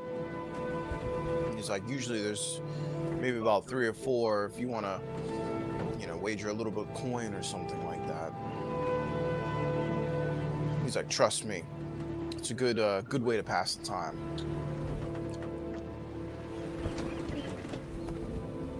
And Mika's like, well, Mika does not gamble coin. All of Mika's coins are very important to her. But she will gladly watch any of you who gamble. And she looks over at Cowrie and she's like you have lots of coin. Yeah. But all of my coins are very important to me too. We have lots of very important coins, mister. What is your name? And he's like, Brennan. The name's Brennan. Well, if you don't necessarily want to gamble coin, that's okay. They have wagerless tables. The coin just adds a little bit of fun to it. I go, your But captain by all knows about means- this? He looks around. He looks over his shoulder. I know more or less about it. What's it to you? Curiosity, that's all. Yeah, doesn't really care too much about what the crew does, but the guests, that's out of his hands for the most part. So, just offering you guys something to do. Usually, What's that? huh? What's that noise? What noise? Is that the soundtrack? The Yeah. yeah, that you guys are on a boat. Oh my gosh. Okay. Yeah, I thought that was like something weird. it's realistic. I really thought that like one of my desks was like cracking or something because I was moving around. Nope, that's just the sound of the boat cracking. I was like, is my desk breaking? Nope. Well, The boat. no. I was like, I don't associate with these things. Thank you though. Very well. I used to have an instrument. I don't know where I put it. But yeah, if you guys want to go and if you want to go play a game, the game is called Wagers. If you guys want to play, that would be a good way to pass the time. Otherwise, we can you guys can just rest, for the next few days until you get to Waterdeep. I leave the choice up to you. I did bake in the roleplay warm-up question to this game. Oh, Howard's just gonna sit, on like a stable part of the desk. Mm-hmm. deck and like pull out his lute Mm-hmm. and start playing. Okay. Just practicing playing. Okay. So yeah, we'll just have you in your sitting in one of the boats. Mika will probably, let me see, I'm gonna roll for her. 16. Mika's probably gonna want to. So I got 16, which would mean that Mika's probably gonna want to go check out the game. And then the two of you, Elatris and Creona, what would you guys like to do? I will check on the other side of Cowrie. Okay. So the two of you just playing, having a good time, listening to music, enjoying the top deck. Jamming. Okay. And then Elatris, what would you like to do? I'll head down and Explore. play the game. Okay. You guys get down to the end of the hallway, and as you go into this room, it's kind of filled with smoke. You see that some of the guys have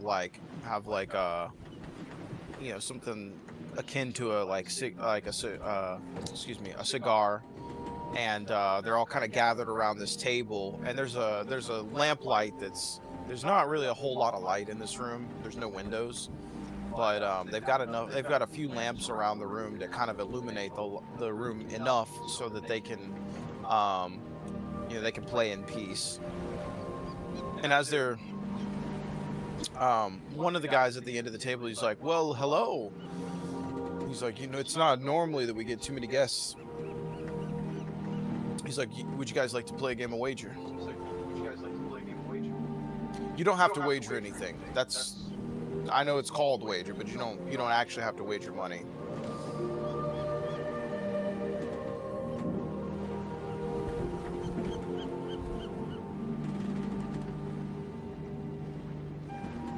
Sure. Okay. So the first thing you do is there's 4 different roles. Okay. There's the reader. They predict the mood of the wager. There's the bluffer. They lie confidently about what's going to happen next. And one of them laughs. The next one is the watcher. They they read the other players at the table. And then finally there's the risk taker. They try to cheat fate with the dice in this particular. Hold on one second. I'm getting crushed by audio.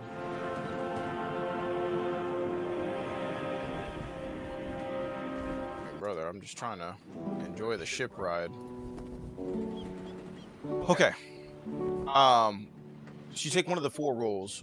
When you pick a role, so the reader is going to, they're going to add wisdom or survival, either one of those checks, to their dice roll. The second one is the bluffer, who adds charisma or deception to their roll. All right. The next one is the watcher. They can add insight or perception. And then the last one is the risk taker. The risk taker can roll dex or sleight of hand in order to get their roll. Each of these roles has like a specific thing that they can do. So the reader is able so when they have a successful so hold on a second. So when the reader's ability is to be able to see the last roll of the other players at the table.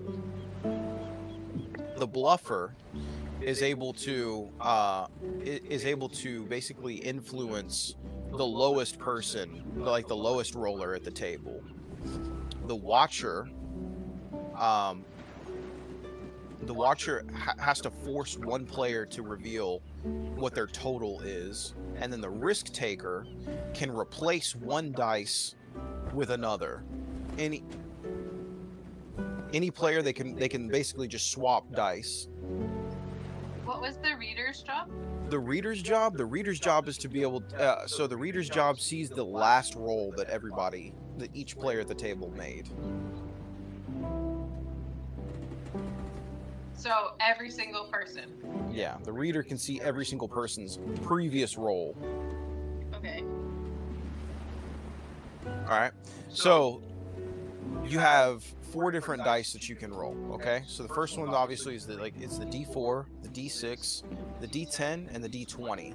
All right. So each of these rolls, everybody gets 1 dice to be able to roll. Once you've used your 4 dice up, then whoever has the whichever 2 players have the highest one are going to basically, so between the 2 of them, it's called the bad omen round, and so you get a 1d6 roll between the 2 of you, and so leading up to the bad omen, this is where all of your roll abilities come in. Okay, so the 2 highest players at the end of the round go into the bad omen round, and then the one that has the lowest at the end of the bad omen round wins. So the first round you want to be the highest, the second round you want to be the lowest. If you're the highest roller on the bad omen round, then then you receive a bad omen. The lowest roller wins the pot for the round.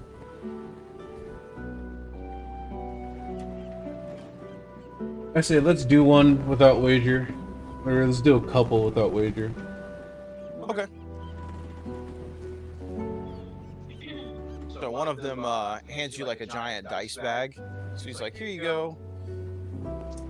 And you open up this bag, and there's like some strange dice that you've never seen, but just feel oddly familiar with. So, yeah. So the way this will work is, I will tell you out loud what each player is rolling.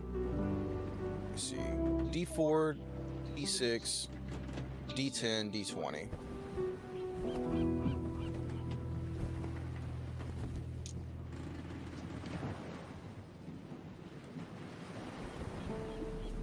Okay, Mika's also going to play, so I will have her. I'll have her at the table, and then there's going to be one other sailor playing. Let's see.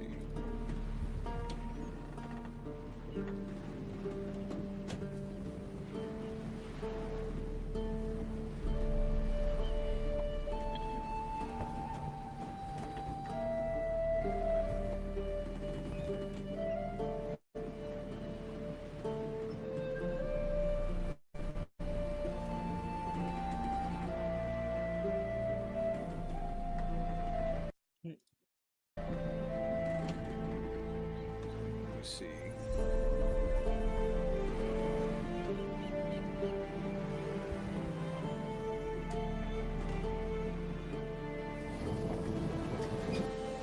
I'm gonna switch this, and then I'm gonna play the new.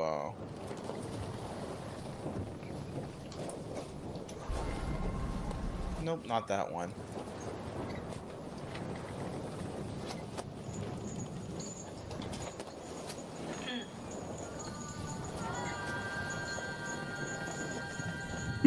Okay, so the guy at the head of the table goes, "Well, are we ready to play?"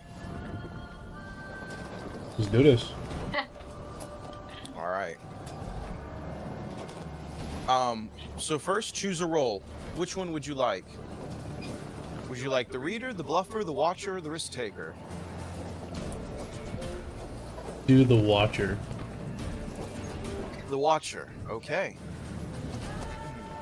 Let's see, so the watcher is going to be able to see, one player's role. Okay. Hold on. I'm going to have to remember some of these roles because I'm still learning this game too. Even though I made most of it up. What's it based off of? It's a little bit's based off of a card game called Gwent, and a little bit of it's based off like an old dice game. Not an old dice game, but basically it's like kind of like a little bit between like blackjack and Gwent. So I wanted to add more to it. I just didn't have enough time to expand the game because it was like, okay, I'm making a mini game for D&D, like.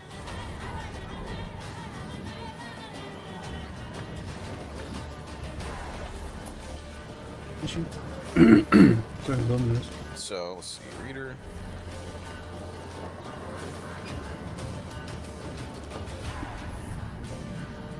Let's see, bluffer.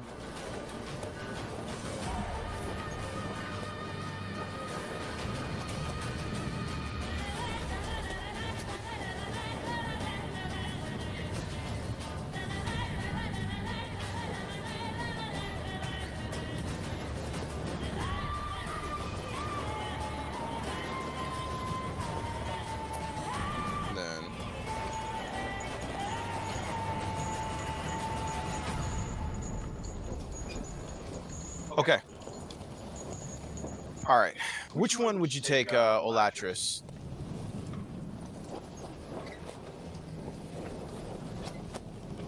For what? Which role would you like to take again? I'm sorry. You said I think you were taking the Watcher. Yeah, the Watcher. Okay. All right. So your ability is you're able to see one person's current role. So basically, before we roll, when you use your ability, you can see their current role and yeah. Okay. Mika's gonna take Risk Taker,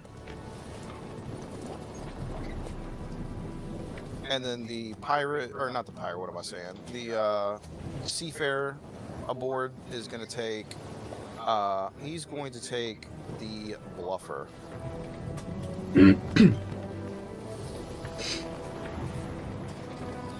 Okay.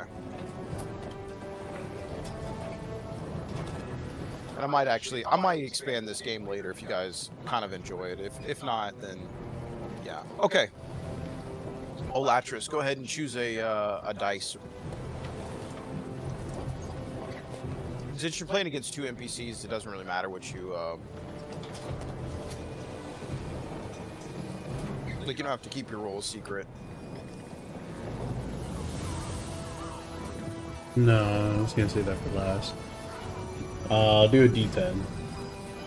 D10? Okay. Mika picks up her D4. And then this guy picks up his D6. And he's like, alright, go ahead.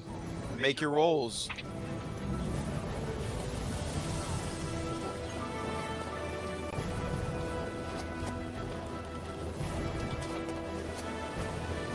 And then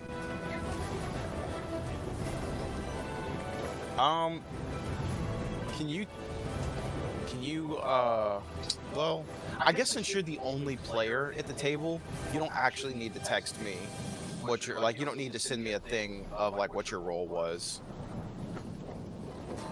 Oh, I could just say it out loud.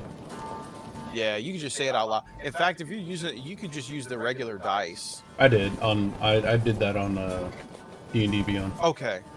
Okay. All right. So once during this round, you can use your ability. What would you like to use your ability?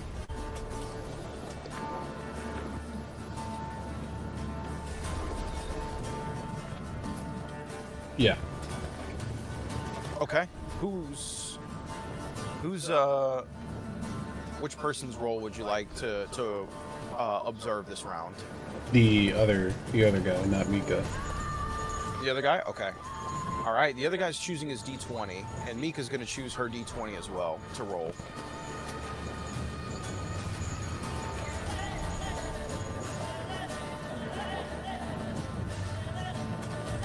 Which one would you like to choose? Here's a D20. Okay. All right, go for it.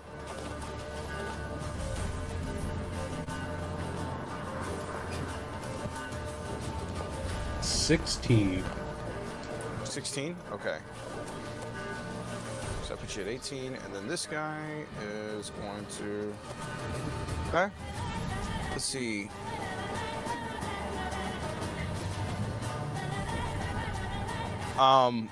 The seafarer, so this guy that's at the table with you says he's going to use his ability as the bluffer, and he's going to replace Mika's role with his.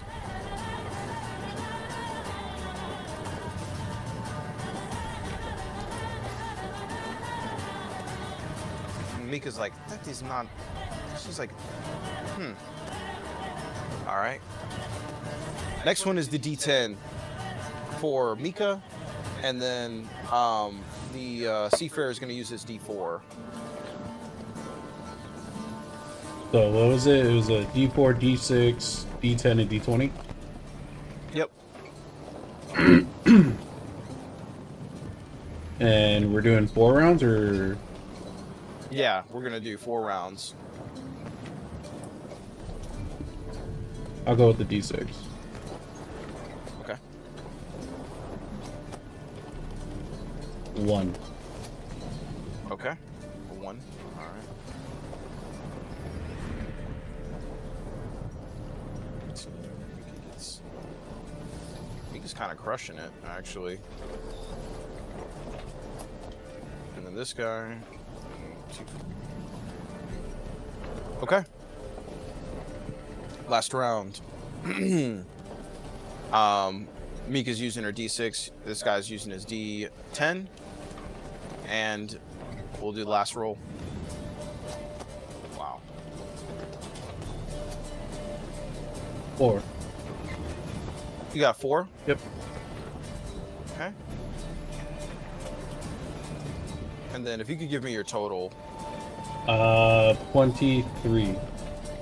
23? Okay.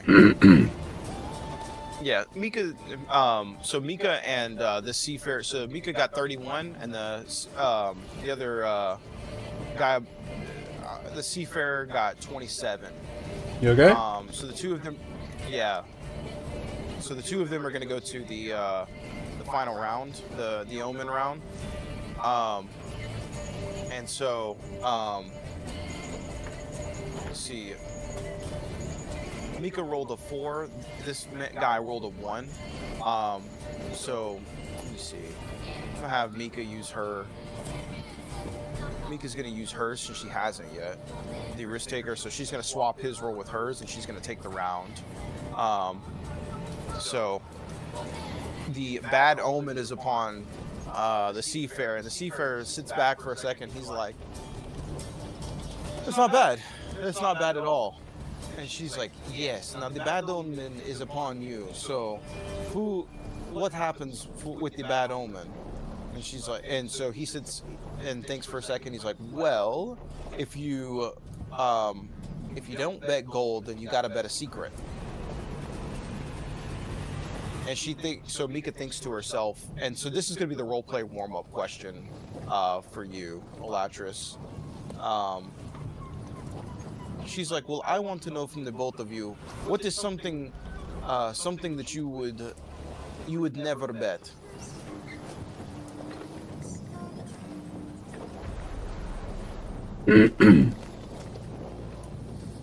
What is one thing that is so precious to you, you would never bet it?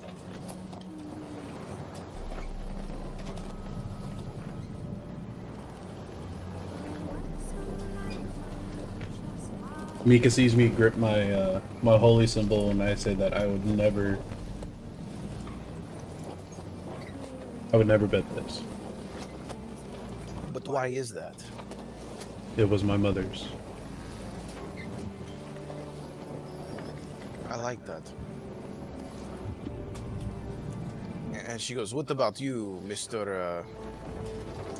Mr. Seafarer? And he's like, kind of thinking to himself, and he's like, well, I think,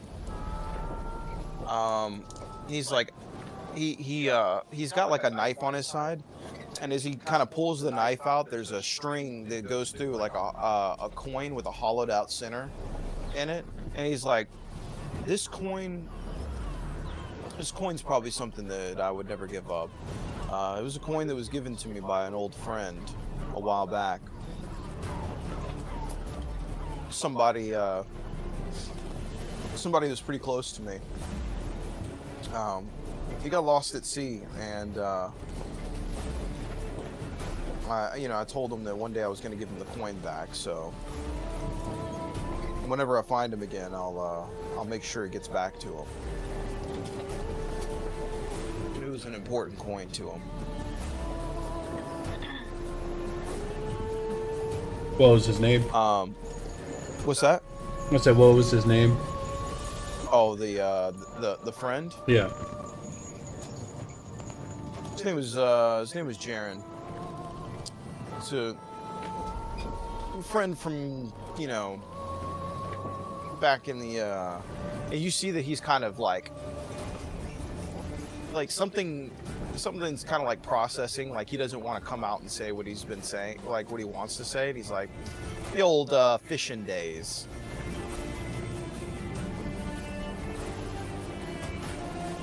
He's like, if you catch my drift. And then you see he winks, and he's got like a gold tooth in the back of his mouth. He's like, well, I think that's enough for tonight. He's like, I think I've had, you know, a pretty good run here. So what I'm gonna do is over the next few sessions, I'll try to improve. I'm gonna try to improve the game a little bit to have like a little bit more counterplay. I just wanted to test it out with like another player. But as the coming days pass, you guys finally make it to the city of Waterdeep. So I don't know why this is playing like combat, all this combat music, but as you guys make it close towards the city of Waterdeep, the bell begins ringing, and the ship's captain's like, he's like, oh, we're close to land. So coming down to the room, because I'm assuming you guys are sleeping, it's going to be the morning by the time you guys arrive. So night crew, day crew, this has happened for the last couple of days. He's like, everyone, we're close to land. We'll bring everybody to the deck, and before we hit port, we'll give you guys the rules for the next day. And we'll probably stay here for one night, and we'll be leaving tomorrow morning. But we'll see you guys upstairs in a little bit. He nods and shuts the door.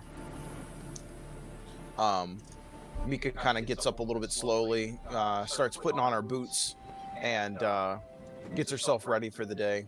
The rest of you guys, when you make it upstairs eventually, you see that he's on deck with the rest of the ship crew, the night crew, and he's like, all right, so we're going to be in Waterdeep for about a day. And one of them's like, oh man, I love Waterdeep. He's like, this is one of the best places ever. He's like, they've got some of the craziest seafood here. Oh, I can't wait. Cowrie, you start thinking about all the shopping and all the wonderful places to buy things here, because this is Waterdeep. Truly is the city of fashion. So there is great excitement amongst you all to come to one of the biggest cities, and one of the best cities on the Sword Coast. The anticipation is quite palpable. Captain Hale begins to look around. He's like, all right, so for tomorrow, or for today, go ahead and spend your time, enjoy the amenities of Waterdeep. Tomorrow morning, at sunrise, we're going to be leaving. So roughly around like 8 o'clock tomorrow morning, the ship's going to be taking off for Neverwinter. He's like, once we're back on the seas, it'll be about a 5-day travel to get to Neverwinter from here. He's like, remember, if you're not here, and he's looking at the four of you, he's like, if you are not here, I'm assuming it's because you want to stay in Waterdeep tomorrow when it's time for us to leave. So whatever you do, come hell or high water, I don't care if a mind flayer's got you. I need you guys to be back on this ship. Do we understand? Okay. All right. Well, everyone, welcome to Waterdeep, and we will go ahead and end the session there. I'm going to I'm gonna have Waterdeep planned out. So I'll just give you guys a quick rundown. Waterdeep is a massive city. I think there's like 7 or 8 different districts that you guys could go to. So I'll have that lined up in the coming week. There's plenty of places to spend money and do things and to prepare. If you guys kind of want to just like skip Waterdeep, that is completely okay as well. But I'd kind of like to know like if there's anything that you guys would like to do in this town coming up, or any kind of things that you would like to see. One of the things I'm thinking for Waterdeep is like a potential combat encounter. If you guys want to experience that there, I'm all for it. I'm just kind of curious as to like what you guys would like to do in this like small kind of layover.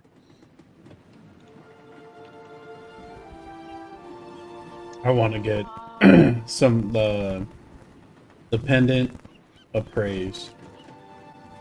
See if The somebody can pendant? Okay. identify exactly what kind of pendant this thing is. Okay. Okay. And then the two of you, is there any kind of particular stuff that you would like to experience while in the city? A fashion show. I'm just joking. No, since it's like a really big city, I Mhm.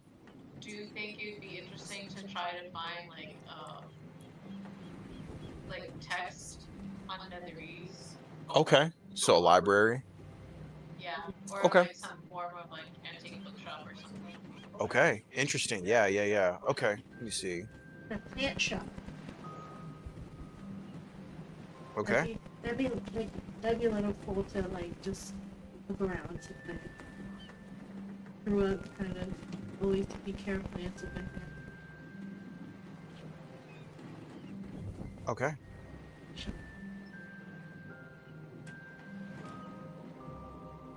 Cool.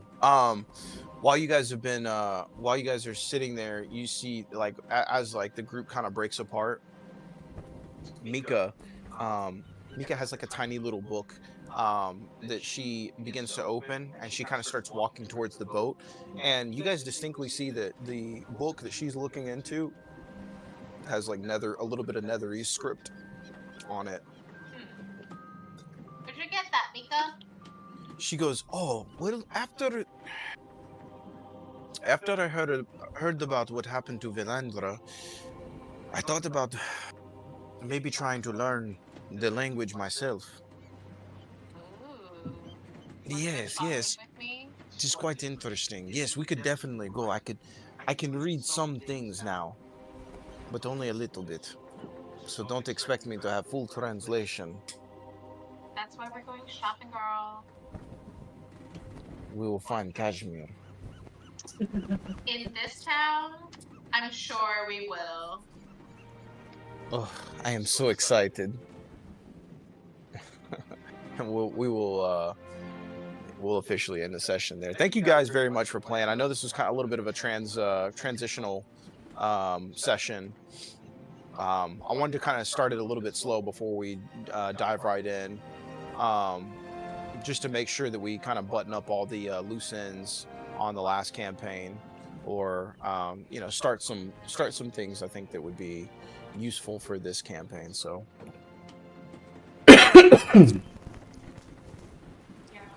yeah, the next. Think, we'll just need some time to like flesh out like what we did over the past year. That'd be good too. Yeah, kind of think of it in a retroactive way. Like the thing has already been done, Exactly. but how does that play into what you guys are doing now? I think that'd be a good way to do it. Yeah. Because like example, like I'm planning on like leading you to a lot more like Kyrie's like bard aspects, for example. Yeah. That's why I was like, oh, he's gonna play the Yeah. After like, I mean, because how long has it been since Kyrie's played the lute? But he's been playing it for a while. Okay. He played it more during the past year. Yeah, that'd be really good. Yeah, maybe I'll have to like try to fit some good places in Yeah. for instrument playing and things like that. It's Cool. okay. Um, Lean into the bards. yeah. And then for the for Corona, yeah, we'll I'll see what I'll see. I know there's a lot of opportunity to visit pet shops and like exotic animal shops and things like that for a good cool companion. And then there's definitely a ton of appraisers in the city as well. And so I'll try to get you guys like get you guys some cool stuff for the next session, just because I think Waterdeep is such a cool city, and you seldom ever really get to go there unless you're running the Waterdeep campaign. So, speaking of companions, what happened to Beast Stallions? Oh, you know what? Would you let me see? Actually, you know what? I can't really tell you because it's actually relevant to this campaign. You guys will uncover that. What happened to Oh, Beast Stallion? Oh. Oh. Uh-oh. Oh no, he got stolen by the Clark or the other people. You'll see. You'll see. Oh, Yeah. shit. okay. Become evil beast stallion. Yeah, yeah. Oh, so I generated a few new pictures of Mika. Oh my god. She Mika. looks so badass. Actually, yeah, I like this outfit that they gave her. Like, this is pretty cool. That's cool. Yeah, but yeah. So, You should be like, it's lined with cashmere. it The internal lining is. is cashmere. Unfortunately, there is no way to make cashmere as strong as leather, but Mika will find it one day. She like flickers an ear. That's funny. Yeah. Holy. Next weekend we're not really gonna be able to play. No worries. On Saturday, but we could potentially try on a Sunday. Just depending on how things are shaking out for you guys and us. 24th. No, next week is the 17th. Yeah, I know, but Yeah. after that, Oh, we might not be able to either. yeah. On the 24th, we might not be able to, because we are planning on moving. Oh, dang. Yeah, to the new, Yeah, The new apartment. Yeah, which is like downstairs. yeah. It's just like literally across the street. Oh, okay. Yeah, So at least it's not. At least you don't have to like Yeah, rent a rent U-Haul. like a U-Haul or something. Yeah, Mm-hmm. I do have to rent some people yeah. to help us, but you know, Yeah. yeah. So Taco like, pizza is what we're feeding them. so like if anything, because I think what we might end up doing is Sad Matt version. Oh yeah, I generated a picture for him, like full outfit. yeah, I needed to fix him. He needs to be wearing like a chain shirt. Because that's his armor Yeah. that he has right now is a chain shirt. But Always. Might try to like update the pictures for you guys, but with like proper outfit. Hey, I like The only one Mika. that's super updated is Mika. Yeah. Mika's Yeah. cool. so Yeah. because I think we're gonna try to move, start moving like Friday night. Okay. Hopefully. Yeah, hopefully we can do it Friday night. If not, then You're waking up it'll early. yeah, we'll probably. So but- If anything, we won't play on the 24th. We would play probably on the 25th. On the third. Okay. Okay. So next Sunday good for you? So is the 18th okay for you guys? Yeah, the 18th is good for us. Yeah. Okay. What about you, Cassie? Is the 18th okay for you? Yeah, I think the 18th should be okay. I don't have class Okay. on the 19th. So Oh yeah, we're up to 19. I'm not. Yeah. Yeah, I mean it's good. Cool. It's good for us so long as it's good for you guys and you guys aren't too tired because I know you guys are going to. Yeah. They'll have the Yeah, we night should be to rest. They'll be fine. No, the tasting is at night. Oh yeah, yeah. We're basically So, gonna be. the- Yeah, we'll be. We'll be leaving like not early morning, late morning, early afternoon, and then the tasting is at 5:30, Okay, and it's like 5:30 to 8:30, before and we then it's a continue, 5.5 hour drive. before we continue, I'm gonna end the stream now. Oh, Oh, jeez.